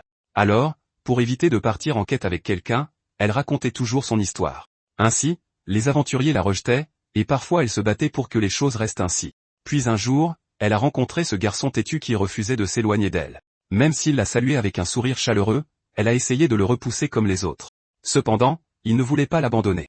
Elle a entendu dire qu'il avait été renvoyé d'un groupe de rang S, mais il était plus fort que n'importe qui. Et parce qu'il était si gentil avec elle, elle a fait de son mieux pour gagner leur duel afin qu'il reste à l'écart. Malgré cela, il a continué à se battre pour l'atteindre. Puis elle a découvert qu'il avait la bête Fenrir comme compagnon. Il était presque un rêve impossible. Elle se souvenait de la façon dont les gens la rejetaient à cause de sa malédiction. À cause de cela, elle a choisi de supporter la souffrance et d'accepter que le cycle de la mort se termine avec elle. Mais rencontrer Rock ressemblait à un miracle. Pour la première fois de sa misérable vie, elle a senti qu'elle pouvait revivre. Peut-être y avait-il une chance pour elle de se libérer de la malédiction et de revoir le monde. Avec ses pensées en tête, elle s'est effondrée d'épuisement et de submersion. Mais quand même, en regardant de près son visage endormi, elle avait l'air soulagée maintenant. Pour cette raison, Rika l'a emmenée se reposer un moment. Alors qu'il les regarde d'un air satisfait, l'attention de Rock est attirée par Lucky. La bête divine craint que son hurlement de tout à l'heure n'ait pas eu d'effet. Rock l'assure que tout s'est bien passé et que cela a beaucoup aidé à interrompre le combat. En entendant cela, il ressent un grand soulagement. Il demande alors ce qu'il devrait faire de l'oiseau qui s'est évanoui et est tombé du ciel quand il a hurlé. La voix demande à nouveau à Rock s'il veut accepter l'oiseau dans leur groupe car il est impatient de se joindre à eux. Comme il veut plus d'alliés, Rock accepte l'oiseau et le transfère ensuite dans le sanctuaire. Lucky se demande si l'oiseau aurait bon goût, mais Rock lui rappelle qu'il ne doit pas manger ses coéquipiers. À ce moment-là, il voit Shannon et lui demande si elle va bien maintenant. Elle baisse alors la tête et s'excuse de l'avoir attaqué plus tôt. Rock l'assure qu'il comprend qu'elle n'a fait que ce qu'elle pensait être juste. Elle le remercie et aimerait mieux connaître le monde à travers lui. Il apprécie sa franchise et promet de travailler avec elle. Elle est d'accord avec lui et ils se tapent le poing pour sceller leur accord. Lucky est heureux pour elle aussi, alors il essaie de lui taper le poing également. Elle lui dit que ce n'est pas grave et semble apprécier Lucky immédiatement. Lucky remarque alors qu'elle est sous l'emprise d'une puissante malédiction. Il confirme que c'est une malédiction d'esprit maléfique et que c'est le genre qui aspire la vie de tout ce qui l'entoure. Et malheureusement, elle finira par lui coûter la vie si elle ne peut pas être brisée. Comme cela la tourmente depuis tout ce temps, il demande s'il y a quelque chose qu'ils peuvent faire pour briser la malédiction d'une manière ou d'une autre. Cependant, Lucky ne sait rien sur la manière de rompre une malédiction et regarde Rock. Le garçon déclare qu'il ne connaît rien aux malédictions, donc il ne sera pas utile non plus. Lucky lui emprunte alors la tête un instant et la met dans sa gueule. Alors qu'il est trempé de sa salive, il commence à paniquer. Mais soudain, un flot de connaissances envahit son esprit. Après avoir été imprégné de connaissances, il trouve son familier encore plus impressionnant. Avec cela, il l'encourage à essayer de trouver une solution à leur problème et à dissiper la malédiction. À ce moment-là, le maître de guilde Tidus arrive avec Rika et l'arrête. Rock est incrédule quand il entend que Tidus ne leur permettra pas de lever la malédiction. Puisque Shannon appartient actuellement à la guilde en tant qu'esclave, elle est officiellement considérée comme un membre du personnel de la guilde.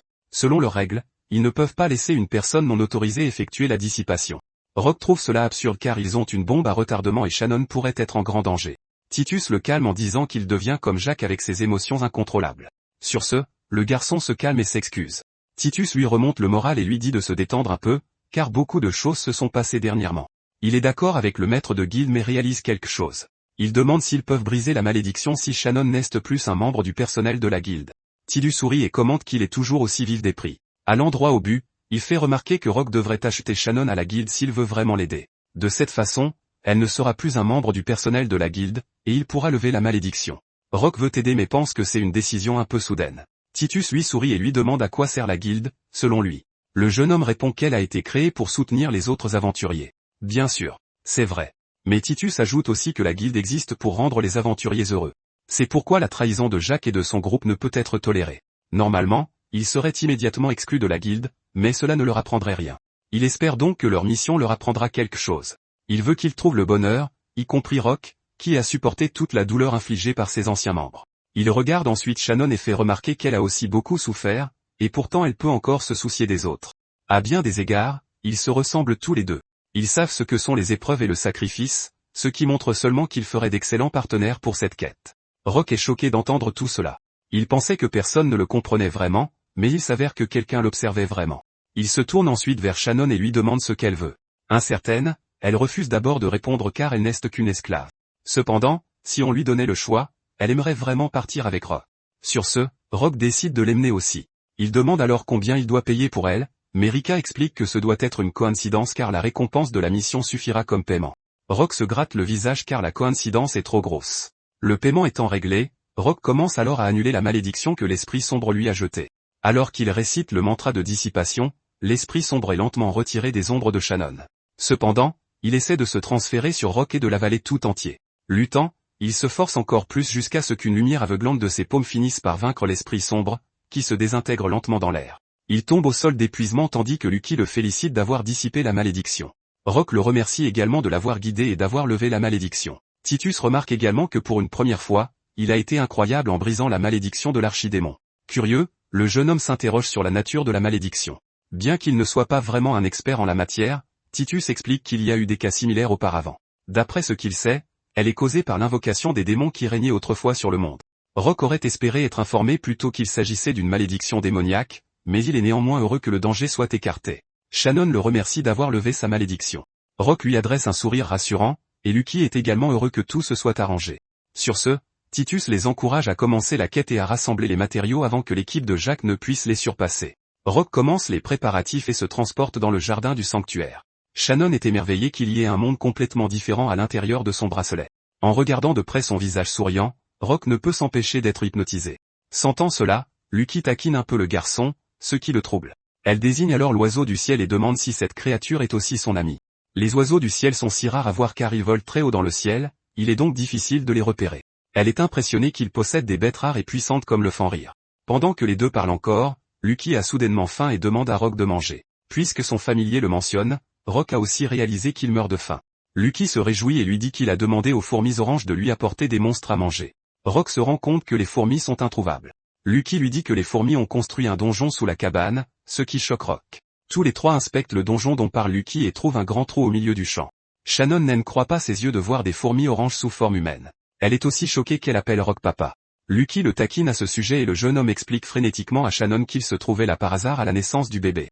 Pensant que ce doit être l'un de ses sombres secrets, elle promet de le garder. Lucky lui sourit d'un air narquois, ce qui ajoute à sa gêne.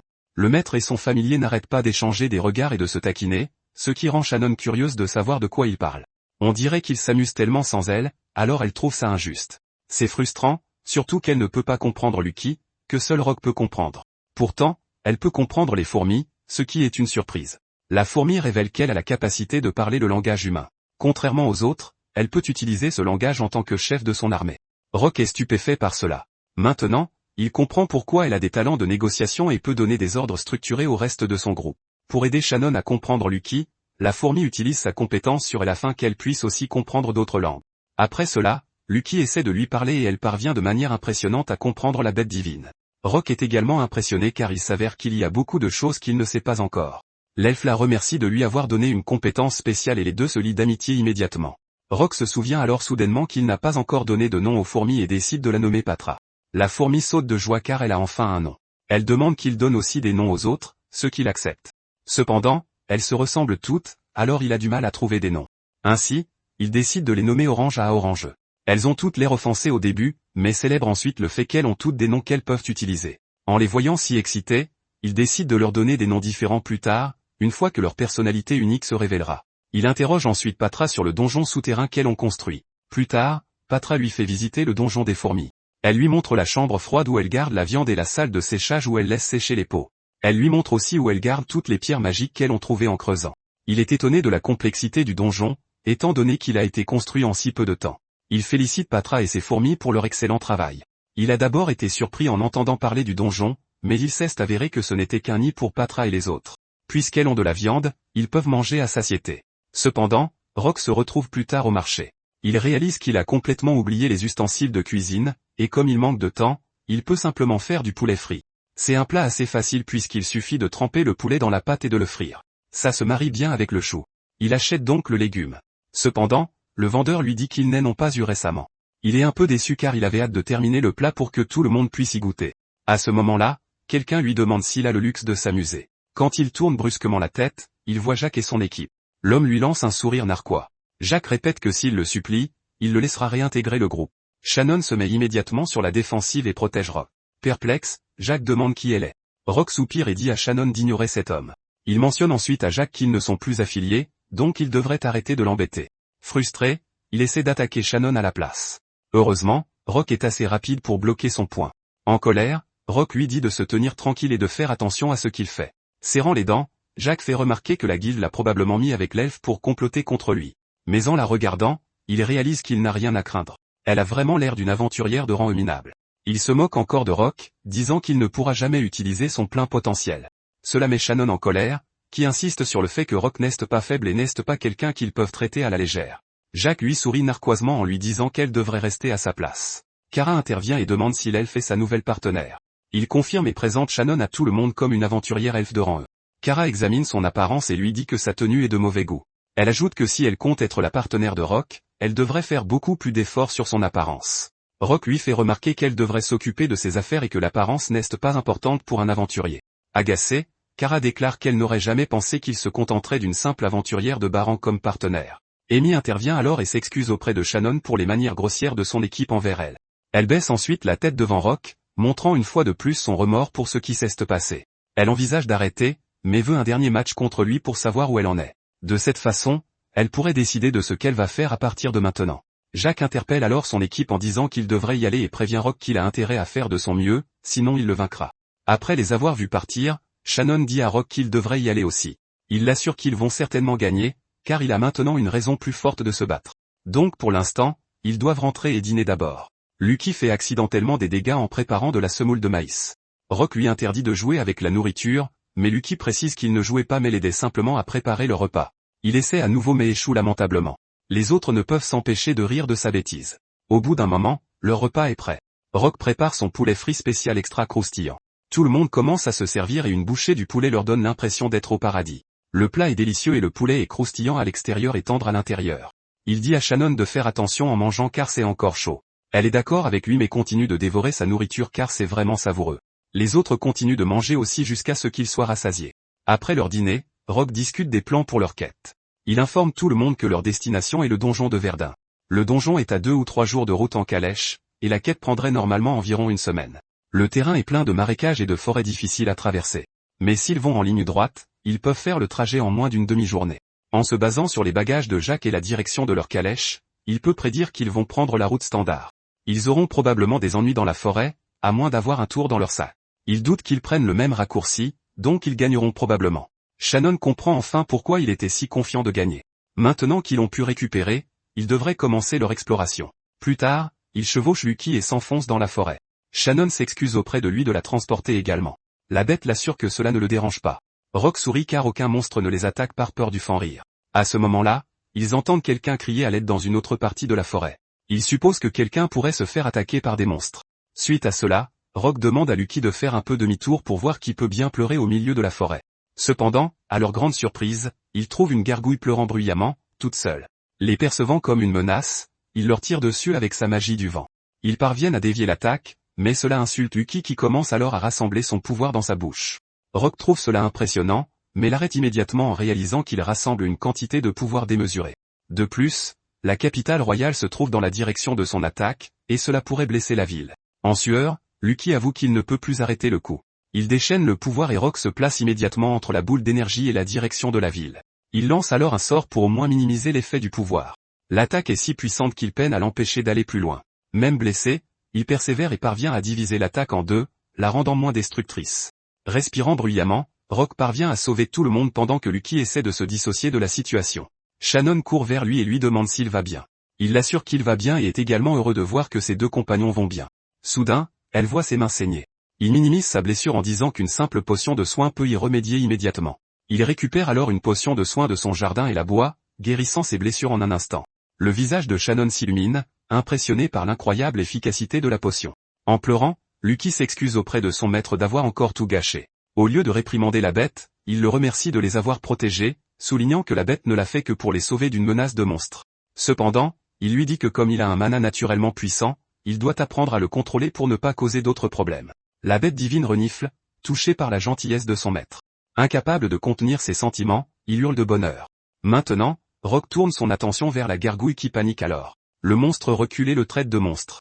Rock n'en croit pas ses oreilles car ce n'est clairement pas le cas. Il demande alors pourquoi la créature pleurait là-bas. La gargouille raconte qu'il était juste très triste après avoir été renvoyé de l'armée des démons. Apparemment, il a été fabriqué à partir de matériaux de récupération. À cause de cela, son mana est trop faible, il a donc été chargé de nettoyer le château sombre pendant 100 ans. Cependant, les chefs de l'armée ont changé et ont décidé qu'ils n'avaient plus besoin d'un monstre qui ne pouvait que nettoyer. Il errait dans la forêt sans savoir quoi faire de sa vie. Il a finalement atteint un village, mais les villageois l'ont chassé. Il n'avait fait que nettoyer le château, c'était donc la première fois qu'il rencontrait des humains. Il s'est senti si misérable après cette rencontre et cela lui a fait réaliser à quel point il était incomplet en tant que monstre. Des larmes coulent à nouveau sur son visage, se demandant pourquoi il est né. Rock commente que les gargouilles sont l'élite de l'armée des démons et qu'il faudrait une quantité massive de mana juste pour en créer une. Il a du mal à croire qu'il en fabriquerait une négligemment avec des restes. Il demande alors ce que le monstre aimerait faire de sa vie maintenant. Toujours confus, la gargouille est encore indécise. Il se remet alors à pleurer, submergé par des émotions confuses. Le plaignant, Rock lui demande s'il veut se joindre à leur exploration. La gargouille est stupéfaite par l'offre.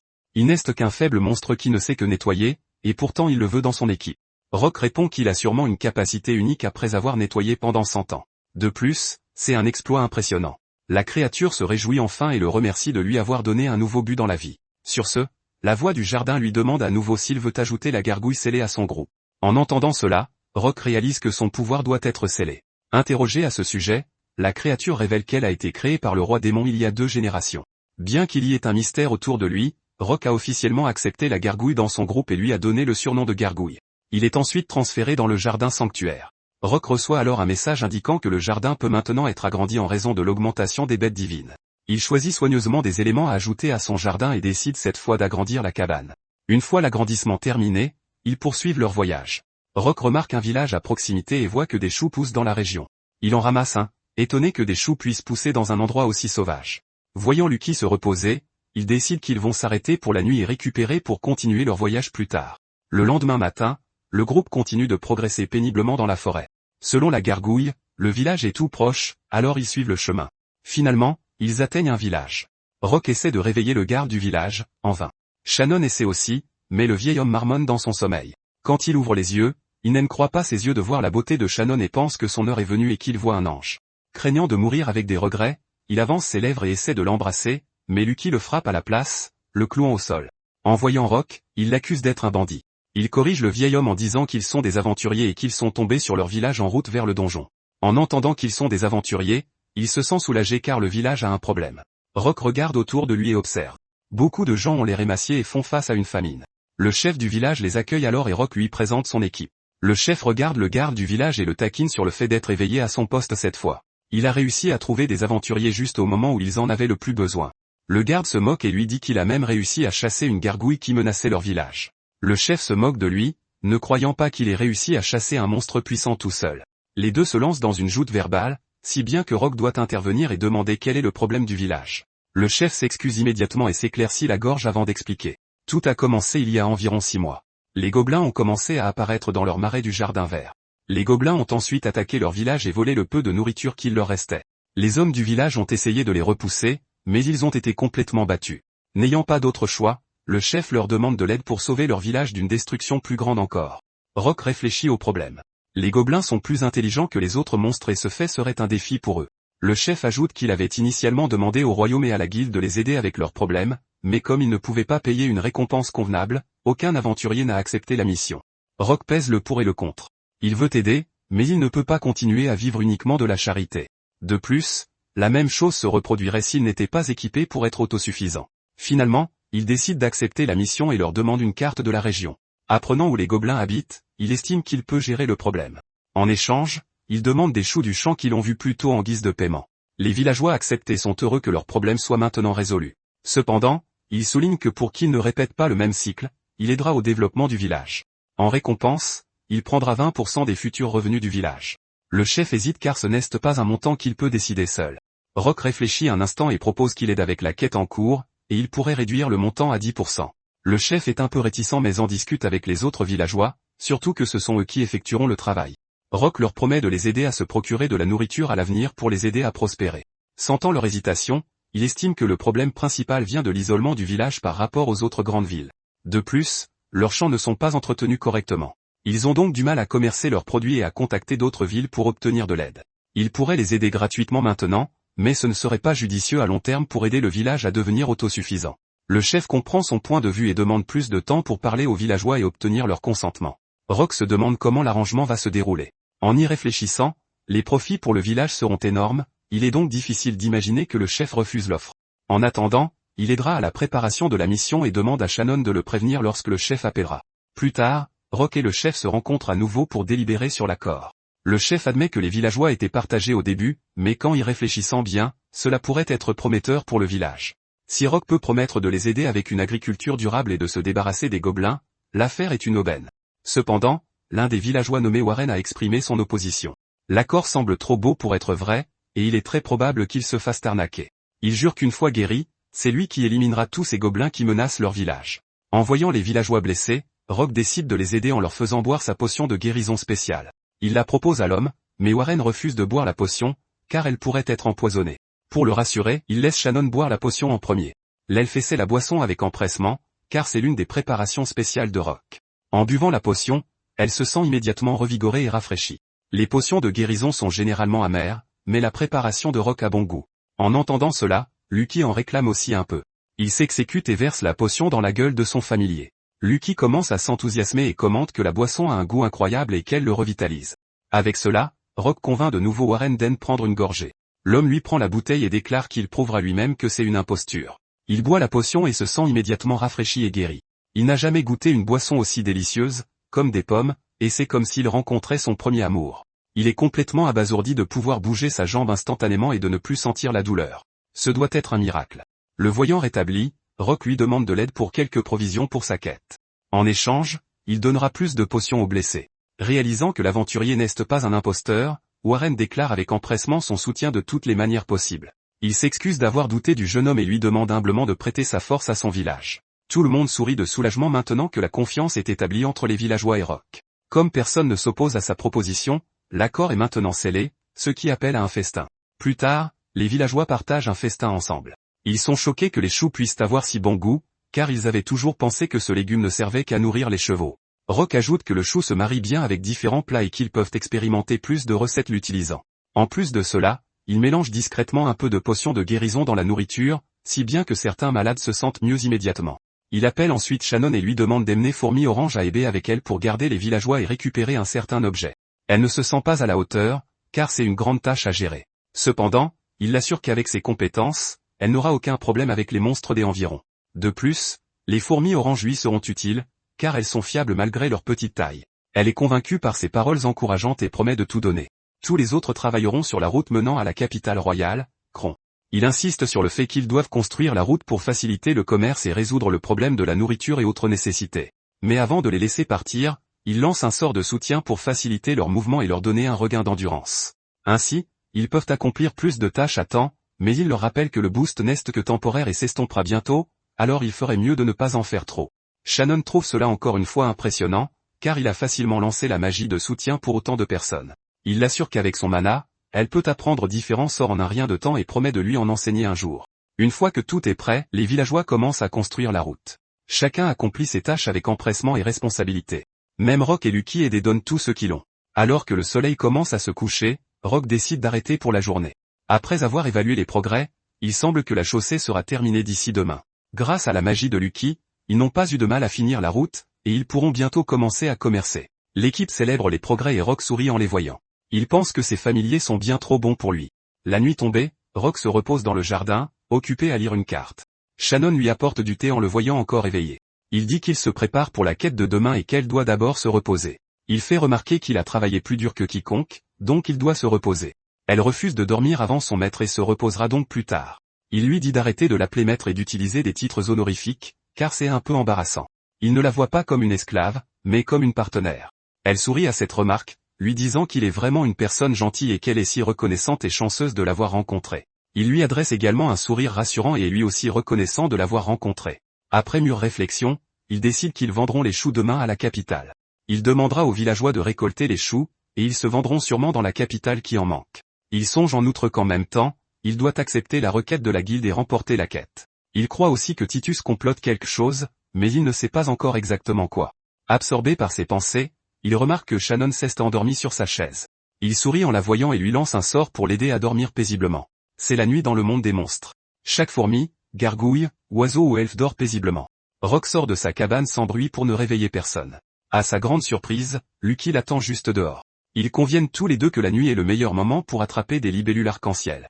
Lucky se justifie en disant qu'il doit les accompagner, car aucun monstre ne les défiera avec lui.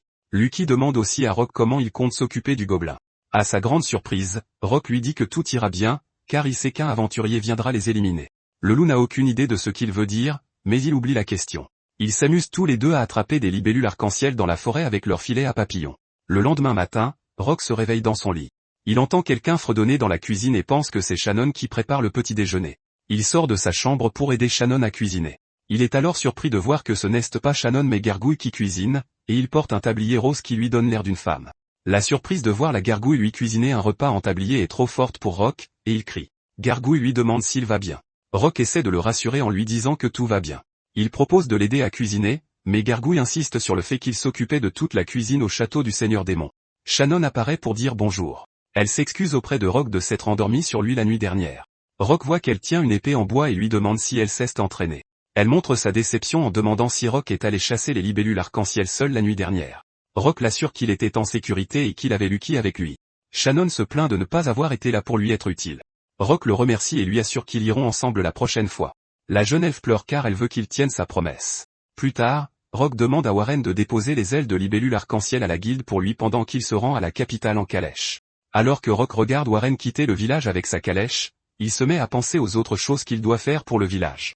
Rock apprend aux villageois à labourer les champs et à planter des choux, s'assurant que leur nourriture et leur commerce seront réglés. Plus tard dans la nuit, tout le village célèbre le fait que la route qu'il construisait est déjà terminée. Rock complimente Patra et les autres fourmis oranges pour leur travail de la pierre, qu'ils pensent rivaliser avec celui d'un maître artisan. Une vieille dame s'approche également de Patra et des fourmis et leur avoue qu'elle n'a plus peur des monstres grâce à leur gentillesse. Pendant ce temps, le chef du village s'approche de Rock pour le remercier de tout ce qu'il a fait pour eux. Le vieil homme demande s'il ne veut vraiment que 10% des bénéfices, considérant qu'il les a trop aidés. Rock répond que ça ne lui pose aucun problème. Le chef promet de toujours payer sa part, quoi qu'il arrive. Plus tard cette nuit-là, Rock et les fourmis oranges se rendent sur le territoire des Oroangos où ils volent quelques œufs aux Oroangos et finissent par être poursuivis par des monstres ressemblant à des alligators. Pendant ce temps, Lucky, Shannon, Patra et Gargouille se sont rendus sur le territoire des grenouilles vertes et ont récupéré une émeraude verte des créatures. Le groupe rentre ensuite au village où ils partagent un festin avec les villageois. Pendant ce temps, le groupe de Jacques est en route vers le donjon en calèche. Un autre matin dans le jardin des monstres, Rock et tous ses amis bêtes sont réunis dans le champ. Un petit oiseau se pose sur l'épaule de Rock. Il est surpris qu'un si petit oiseau vive dans le jardin. Patra dit à Rock que l'oiseau sur son épaule est l'oiseau du ciel, surprenant le jeune homme. Patra informe Rock que pendant qu'il triait les cadavres de monstres, elle a trouvé un objet ressemblant à une châtaigne. L'oiseau du ciel l'a mangé et a rétréci en un petit oiseau en conséquence. Rock pense qu'il devrait trouver un moyen de faire revenir l'oiseau du ciel à sa taille normale, ce qui rend l'oiseau très heureux. Rock change ensuite Davis et pense que ce n'est peut-être pas si mal comme ça, car l'oiseau finira probablement par reprendre sa forme. Cette parole de Rock laisse l'oiseau déprimé. Rock est alors distrait par une puanteur. Il regarde vers la source et voit Lucky. Il demande au loup quand il a pris un bain pour la dernière fois. Lucky détourne le regard en disant qu'il a pris un bain hier. Rock répond qu'il était ensemble toute la journée hier, ce qui signifie qu'il n'a pas eu le temps de prendre un bain. Il changerait sa réponse pour avant-hier. Lucky ne supporte plus de mentir, alors il crie qu'il n'a pas besoin de prendre un bain. Rock annonce à tout le monde que l'opération attraper et laver Lucky commence maintenant. Tout le monde dans le groupe est d'accord et excité comme si c'était un jeu. Lucky sourit, confiant que personne n'a ce qu'il faut pour l'attraper. Rock étend sa magie de soutien sur tous ses amis sauf Lucky et leur dit qu'il vient de renforcer leur capacité physique. Lucky les prévient qu'un simple sort de renforcement ne peut combler l'écart entre eux et lui. Patra se porte volontaire pour essayer d'attraper Lucky en premier. Elle fonce sur le loup. Lucky lui dit qu'elle est naïve si elle pense pouvoir l'attraper toute seule. Patra crache des fils de toile de sa bouche et il se dirige vers Lucky. Le loup esquive l'attaque. Lucky se vante que cette simple attaque ne peut pas le battre. Patra crie alors pour que les autres fourmis apparaissent. Lucky est alors surpris de voir que les autres fourmis oranges l'ont déjà encerclé. Elles crachent leurs fils de toile, qui lient tous les membres du loup jusqu'à ce qu'ils ne puissent plus bouger. Les fourmis sautent et crient victoire. Rock tapote la tête de Patra et la félicite d'avoir fait croire à Lucky qu'il n'affrontait qu'elle. Rock dit à Lucky d'admettre sa défaite et d'aller prendre un bain. Le loup arrache les toiles de ses pattes, s'en empare et attache les fourmis oranges avec, le tout en une succession rapide. Lucky félicite les fourmis pour avoir immobilisé ses mouvements, mais ce n'était pas suffisant pour le retenir. Les fourmis pleurent d'avoir perdu le match. Puis s'avancent pour affronter Lucky. Le loup demande à la gargouille s'il pense vraiment pouvoir le battre. Gargouille se vante qu'il ne faut pas le sous-estimer. Parce qu'il est une gargouille avec un siècle de connaissances au combat ainsi que la magie de soutien de Rock à ses côtés, Gargouille a l'air sérieux alors qu'il se prépare à attaquer Lucky. Lucky frappe simplement la gargouille avec sa queue pour le vaincre. Lucky demande avec arrogance qui sera le prochain à l'affronter. Shannon s'avance avec son épée en bois. Lucky lui dit qu'elle doit l'attaquer pour de vrai. Shannon sort une vraie épée et fonce sur le loup. Elle donne un coup d'estoc, mais le loup esquive. Lucky se moque de sa faible tentative. Cela pousse la femme elfe à lancer un déluge de coups d'épée. Malgré toutes les tentatives, Lucky les esquive toutes facilement. Au bout d'un moment, les coups de Shannon deviennent de plus en plus précis, rendant le loup nerveux. Lucky la voit revenir et cela le pousse à reculer. Il s'avère que Shannon l'a mené à une paroi rocheuse et maintenant le loup est acculé. Shannon pointe son épée vers lui et lui demande de prendre un bain maintenant. En un clin d'œil, Lucky pointe le bout de sa queue près de son cou comme si c'était une lame. Shannon laisse tomber son épée et se rend. Néanmoins, Lucky la félicite pour l'amélioration de son maniement de l'épée. L'elfe le remercie de l'avoir remarqué. Lucky se tourne alors vers Rock et voit qu'il est le seul qui reste. Le loup géant est surexcité à l'idée de l'affronter et prévient Rock qu'il doit y aller avec tout ce qu'il a.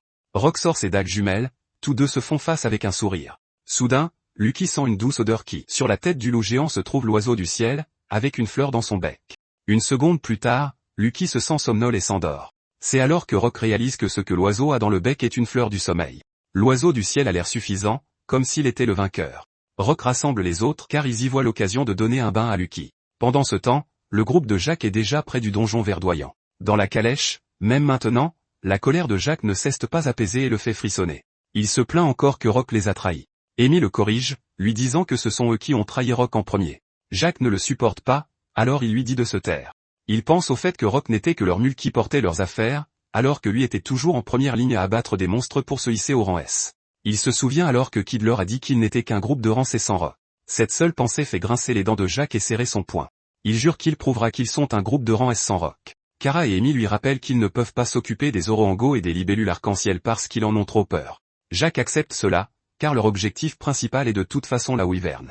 Kara n'aime peu plus de l'attitude de Jack et lui demande pourquoi il agit toujours avec tant d'arrogance. Elle continue en disant qu'il accepte des missions sans même vérifier les détails et les entraîne dans ses erreurs.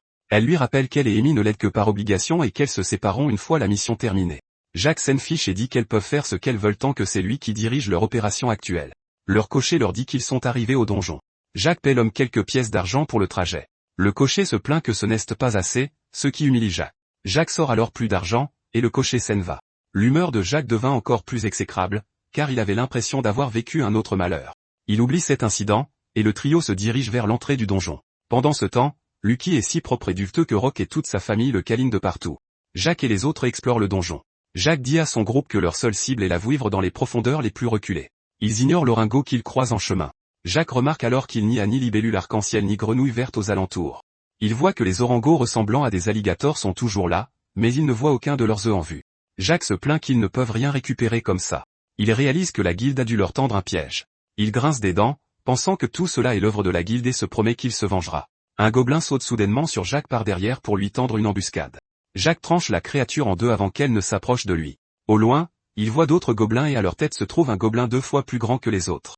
Jack regarde de plus près et voit que ce gobelin géant a une épée géante et porte une armure métallique. Il le reconnaît comme étant un chevalier gobelin. Jack et son équipe se préparent au combat. Jack attaque le chevalier gobelin, mais celui-ci esquive son coup d'épée. Le chevalier essaie de contre-attaquer, mais Jack le bloque. Alors que Jack peine à repousser le chevalier, il se souvient de Kid leur disant qu'ils ne sont qu'un groupe de rang C sans Rock. Cela le fait grincer des dents alors qu'il rejette l'idée que ce soit vrai. Bien qu'il se dise qu'il est impossible qu'il perde contre un simple chevalier gobelin, il peine à ne pas être repoussé par la créature. Son visage est couvert de sueur, et il serre les dents en donnant tout ce qu'il a pour tenir bon. Soudain, une magie de feu tue le chevalier gobelin par derrière. Amy demande si Jack va bien. L'homme têtu ne la remercie pas et lui dit qu'il aurait pu s'en occuper. Kara commente qu'il était évident qu'il était en difficulté. Ils se regroupent ensuite en position de combat en voyant qu'ils sont toujours encerclés par des gobelins de toutes parts. Finalement, ils battent tous les gobelins. Kara guérit toutes leurs blessures avec sa magie de sainte. L'équipe de Jack se dirige ensuite vers les profondeurs du donjon où ils voient une colline gardée par de nombreuses vouivres. Jack et les autres sont derrière un buisson à observer leur cible. Jack dit aux autres qu'il va foncer pour attirer leur attention afin que Amy puisse abattre leurs ailes avec sa magie. Ils sont d'accord avec le plan, alors Jack court vers les vouivres. Les vouivres s'envolent pour l'éviter. Amy tire une rafale de boules de feu, touchant 2 vouivres et les faisant tomber au sol. Jack charge alors les 2 vouivres et les achève avec son épée. Juste au moment où Jack s'apprête à célébrer, il voit qu'une vouivre est sur le point d'attaquer Amy et Kara. La vouivre frappe les femmes avec sa queue, les projetant en arrière. Jack court vers elles pour voir si elles vont bien. Kara se met en colère contre Jack car Rock aurait vu la vouivre s'approcher d'elle s'il avait été là. La mention de Rock rend Jack défensif, et il leur dit qu'il ne savait tout simplement pas qu'il y avait une autre vouivre à proximité. Il dit à Kara qu'elle devrait au moins savoir se défendre, insultant ainsi la sainte. Kara en a assez de lui et crie qu'elle en a fini avec lui. Elle attrape Amy et elle s'éloigne de Jack. Jack leur dit qu'elles ne peuvent pas partir comme ça. Kara répond qu'elle ne peut plus le suivre, ce qui fiche Jack de stupéfaction. Il regarde les femmes s'éloigner de lui. Il tremble de colère en voyant que même elle l'abandonne. Il se souvient de son père lui disant que Rock est meilleur que lui en tout point et qu'en comparaison, il était une déception. La colère de Jack a atteint son paroxysme. Des vouivres l'ont encerclé par derrière. Jack sourit malicieusement en jurant qu'il fera échouer la quête de Rock. Il plante son épée dans le sol et hurle qu'il ne laissera jamais Rock être le vainqueur. Il se met alors à briller, noyant les environs dans une lumière dorée. Amy et Kara se cachent derrière un rocher pour éviter l'explosion imminente. Un énorme flux d'énergie sort de Jack, engloutissant le donjon d'une énergie qui jaillit vers le ciel. La lumière est si intense qu'on peut la voir même depuis le village de Chouch. Rock réalise immédiatement que c'est l'œuvre de Jack. Il demande à Shannon de venir avec lui au donjon. Il demande aussi à sa famille de bêtes de continuer à travailler sur le village pendant leur absence. Il appelle Lucky et lui dit qu'il viendra avec eux. Il s'approche du donjon et voit qu'il est couvert de fumée. À travers la fumée, il voit des silhouettes sortir de l'entrée de la grotte. Il s'avère que ce sont Jack et son équipe. Jack a l'air fatigué, Émile aide juste pour qu'il puisse se tenir debout. Jacques dit à Rock qu'il ne peut plus accomplir la quête car les vivres et les matériaux ont déjà été réduits en miettes. Shannon panique et dit à Rock qu'ils doivent retourner à la capitale et acheter les matériaux pour les rendre à la place. Jacques l'entend. Rock répond qu'ils doivent vérifier s'il reste des débris de vivres. Jacques, d'un ton moqueur, les persuade de perdre leur temps à en chercher un pendant qu'ils rentrent les premiers. À l'intérieur du donjon, Rock et son équipe voient tous les cadavres des gobelins. Ils voient que le village est maintenant en sécurité. Lucky réalise que tout cela faisait partie du plan de Rock. Il se dirige vers le territoire des vivres et constate que l'attaque de Jacques n'a laissé aucun cadavre. Shannon voit des écailles et des griffes au sol, mais elles sont trop endommagées pour être prises. Juste au moment où Rock s'apprête à leur dire qu'il n'y a plus rien à faire, Lucky trouve quelque chose et remue la queue d'excitation. Il les mène à un nid d'œufs de vouivre resté intact car il était derrière un rocher. Il retourne au village où les villageois sont heureux qu'il ait trouvé ce qu'ils cherchaient. Rock et ses amis restent au village, les aidant à cultiver des choux. Ils restent au village jusqu'à la date limite de leur quête. Au moment du départ, le village avait déjà des murs de pierre comme un château pour le protéger de tout. Tous les villageois s'inclinent devant Rock et ses amis pour tout ce qu'ils ont fait. Le chef du village promet qu'ils suivront tout ce qu'on leur a enseigné et s'efforceront de développer davantage le village. La vieille villageoise tapote la tête de Patra pour tout ce qu'elles ont fait. Les villageois ont également annoncé qu'ils feraient du chou leur spécialité locale et qu'ils renommeraient leur village du chou de Chouche pour marquer l'occasion. Ils disent tous au revoir à Rock et ses amis avec de joyeux sourires. Rock pense que tout ce qu'il reste à faire est de régler ses comptes avec Jacques. Rock et Shannon sont déjà dans les rues animées de la capitale royale. Là, ils retrouvent Warren à son étal de choux. Warren les informe que la prédiction de Rock selon laquelle leur chou serait un succès était juste et que leur soupe aux choux et leurs choux farcis sont leurs meilleures ventes. Warren informe Rock que Jacques et son groupe ont acheté les objets que Rock avait prédit qu'il achèterait chez eux et n'ont même pas demandé pourquoi le prix était si élevé. Il remercie Rock de lui avoir donné une petite fortune. Rock est content pour lui et lui demande d'utiliser le reste du profit pour acheter un bœuf magique et aider le village à se développer. Warren le remercie à nouveau pour tout. Ils se séparent, et Rock et Shannon se dirigent vers la guilde, prêts pour ce qui les attend. À la guilde, Jacques et son équipe sont déjà devant Rika. Jacques se moque de Rock pour son retard. Rock voit qu'ils ont déjà donné leurs matériaux à Rika et qu'ils sont maintenant sur son bureau. Jacques sourit alors en voyant que Rock n'a rien à donner, et il se moque de l'homme d'être venu à la guilde les mains vides. Rock reste calme et dit qu'ils doivent régler leur compte. Jacques pense qu'il fait juste le malin et qu'il tremble en réalité à l'intérieur. Rika commence à vérifier les objets. Jacques est si confiant d'avoir gagné qu'il dit à Rock avec un sourire mauvais qu'il doit se mettre à genoux et s'excuser. Rock répond qu'il n'a aucune raison de s'excuser. Rika annonce que le groupe de Jacques, l'équipe Gruella, a livré 20 ailes de libellules arc-en-ciel, 3 œufs d'orango et 15 émeraudes fraîches. Elle annonce que Rock a gagné le match. Surpris, Jacques se plaint et demande pourquoi il a gagné. Rika l'informe que Rock a soumis ses matériaux avant eux et qu'il a livré 30 écailles de vouivre, 10 griffes, 60 plumes, 9 œufs et 45 émeraudes. Jacques est choqué que Rock soit arrivé au donjon avant eux. Il attrape Rock par le col et l'accuse de tricherie. Rock soupire et lui dit calmement qu'il n'a pas triché. Rock lui dit qu'il ne devrait pas accuser les gens de tricherie alors que c'est lui qui a acheté les matériaux à des étals au lieu de les récolter. Jacques dit qu'il a récolté les matériaux lui-même et n'a rien acheté. Rock prend l'un des matériaux sur le bureau et lui demande d'expliquer pourquoi leurs matériaux portent le symbole de la marque du village de Chouche. Jacques reste sans voix, n'ayant aucune défense. Rock explique qu'il a réalisé en les rencontrant à l'entrée du donjon qu'il n'avait encore récupéré aucun objet, et révèle qu'il a demandé à Shannon de parler devant eux d'acheter les matériaux dans la capitale. Il a supposé qu'il aurait acheté tous les matériaux qu'il n'avait pas obtenus dans la capitale. Rock a révélé qu'il avait déjà un surplus de matériaux à ce moment-là et qu'il en avait laissé une partie à un vendeur de rue pour qu'il leur soit vendu à un prix élevé. Jacques frémit de rage à l'idée d'avoir été dupé. Jacques exige de savoir comment il les a devancés au donjon. Rock soupire à cette question. Il les juge pour ne pas avoir vérifié la carte attentivement. Il révèle qu'un itinéraire direct à l'intérieur du village est beaucoup plus rapide que la route qu'ils ont prise. Kara prend la parole et dit qu'elle l'avait remarqué depuis le début. Jacques lui hurle dessus pour n'avoir rien dit. Il lui demande pourquoi elle n'a pas donné le meilleur d'elle-même alors que c'était la quête qui devait prouver qu'il était toujours de rang S. Jacques exige de savoir pourquoi elle n'a pas tout donné pour battre Rock. Kara soupire en se prenant la tête dans les mains. Elle lui dit qu'il est le seul du groupe à être obsédé par la victoire. Jacques se fiche de stupeur. Pour couronner le tout, Rock remercie Jacques d'avoir éliminé les gobelins et l'informe que les habitants du village de Chouchi avaient des problèmes avec eux. Rock sait que la guilde a été submergée de demandes pour éliminer les gobelins récemment, mais le village ne pouvait pas payer les frais. Rock regarde Rika, sachant qu'elle a planifié le concours de quête, sachant que cela les mènerait au village. Rika sourit mais ne dit rien. Rock révèle qu'il avait déjà récupéré des griffes et des écailles de vouivre le premier jour de leur arrivée. Comme le dit Rock, il avait prévu que Jacques et les autres battent les gobelins pour eux. La rage de Jacques bout. Il accuse Rock de s'être servi de lui et fonce sur lui pour le frapper. Le maître de guilde, Titus, arrive et crie à Jacques de s'arrêter. Jacques s'arrête net avant que son poing n'atteigne Rock. Titus révèle que Kid a avoué que Jacques faisait partie du plan pour tuer et abandonner Rock. Il dit à Jacques que c'est terminé. Cela fait fermer les yeux à Jacques, ses jambes le lâchent, et il tombe à genoux en pleine défaite. Rock raconte comment Jack, Amy et Kara ont été interrogés par les autorités. Comme Kara et Amy ne faisaient pas partie du plan pour tuer Rock, elles n'ont reçu aucune punition sérieuse et ont seulement été rétrogradées au rang C. Avec la dissolution de l'équipe Grella, Kara a suggéré qu'elle et Amy forment un groupe avec Rock. Rock a décliné l'offre, laissant Kara triste et déçue. Rock a entendu dire qu'elle et Amy sont devenus un duo d'aventuriers après cela. Pendant ce temps, Kid a été enfermé dans le donjon, et les enquêtes ont révélé d'autres de ses crimes passés. Jack, quant à lui, a été envoyé pour 6 mois de travail dans les mines et devra repartir durant eux s'il décide un jour de redevenir aventurier. Pendant ce temps, Rock est juste à l'extérieur de la capitale, contemplant la vue en paix. Lucky lui demande à quoi il pense. Rock répond qu'il pensait simplement à ses amis d'enfance. Il se remémorait comment ils jouaient ensemble quand ils étaient enfants. Il compare cela à sa situation actuelle, avec un nouveau groupe d'amis avec qui il passe de bons moments. Rock se lève et dit qu'il a maintenant la force d'aller de l'avant avec ses camarades. Lucky est content pour lui et est d'accord pour aller de l'avant. Rock tend le poing pour un fist bump et demande à Lucky d'avancer ensemble. Lucky lui rend son fist bump et lui dit qu'il peut compter sur lui.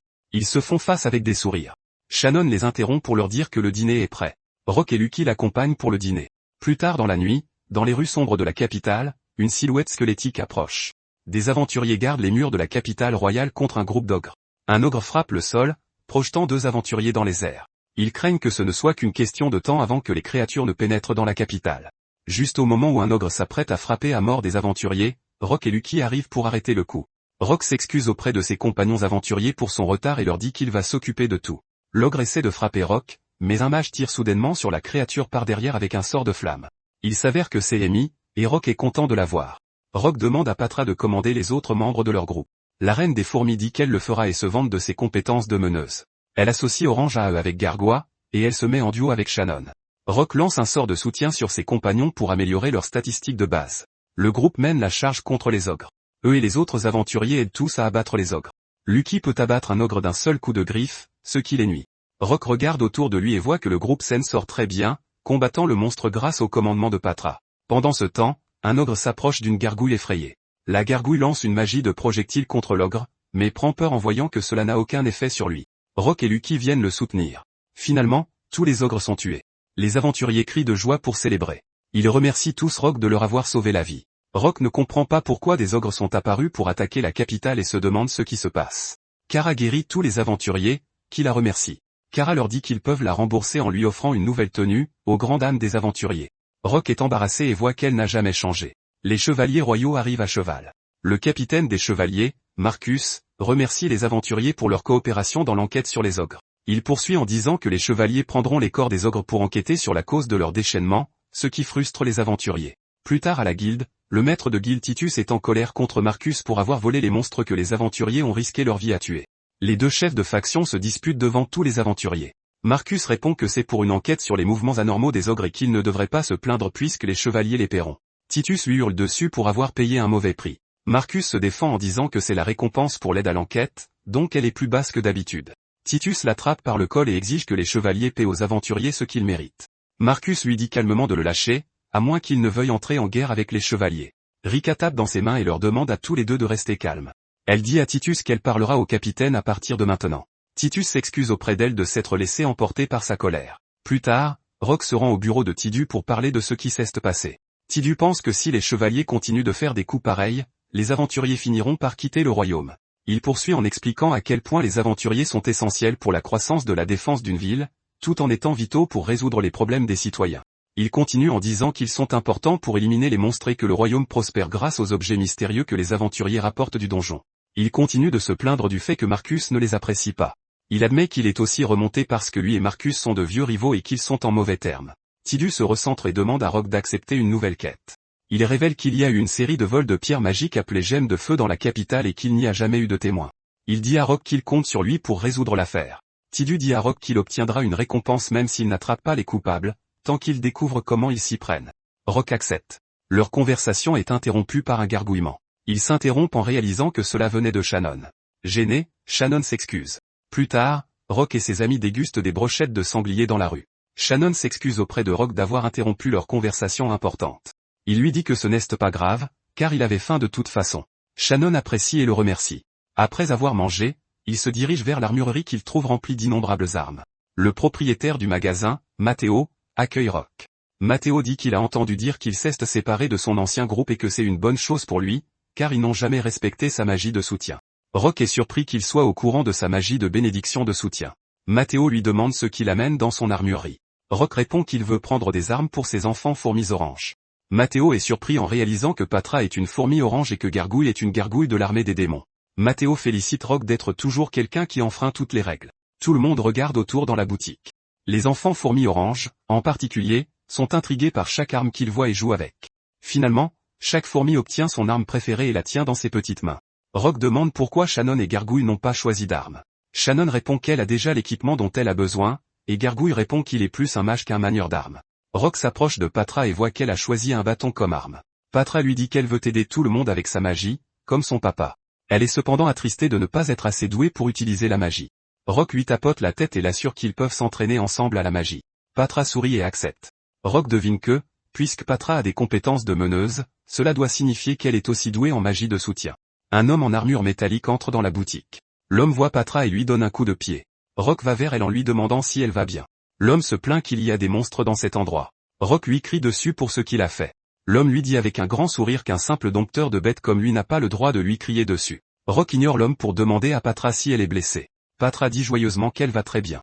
Rock est soulagé et se souvient qu'elle est un monstre de rang A. L'homme hostile est vexé d'être ignoré et demande s'ils savent au moins qui il est. Ils répondent tous qu'ils n'ont aucune idée de qui il est. L'homme est vexé et se charge de les éduquer. Il se présente comme étant Mezel et se vante d'être un noble de la plus haute classe, ainsi que le prochain capitaine des chevaliers royaux. Rock répond qu'il se fiche de qui il est et exige qu'il s'excuse auprès de Patra.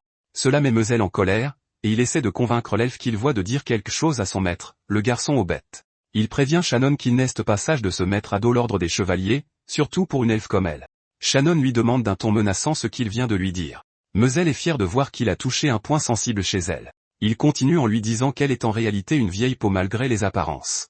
Plus il parle, plus Shannon grince des dents. Shannon lui répond qu'elle n'est pas une vieille peau, mais que ce qui l'a mise en colère, c'est qu'il ait traité Rock de garçon aux bêtes. Elle sort son épée et la pointe sur Mezel.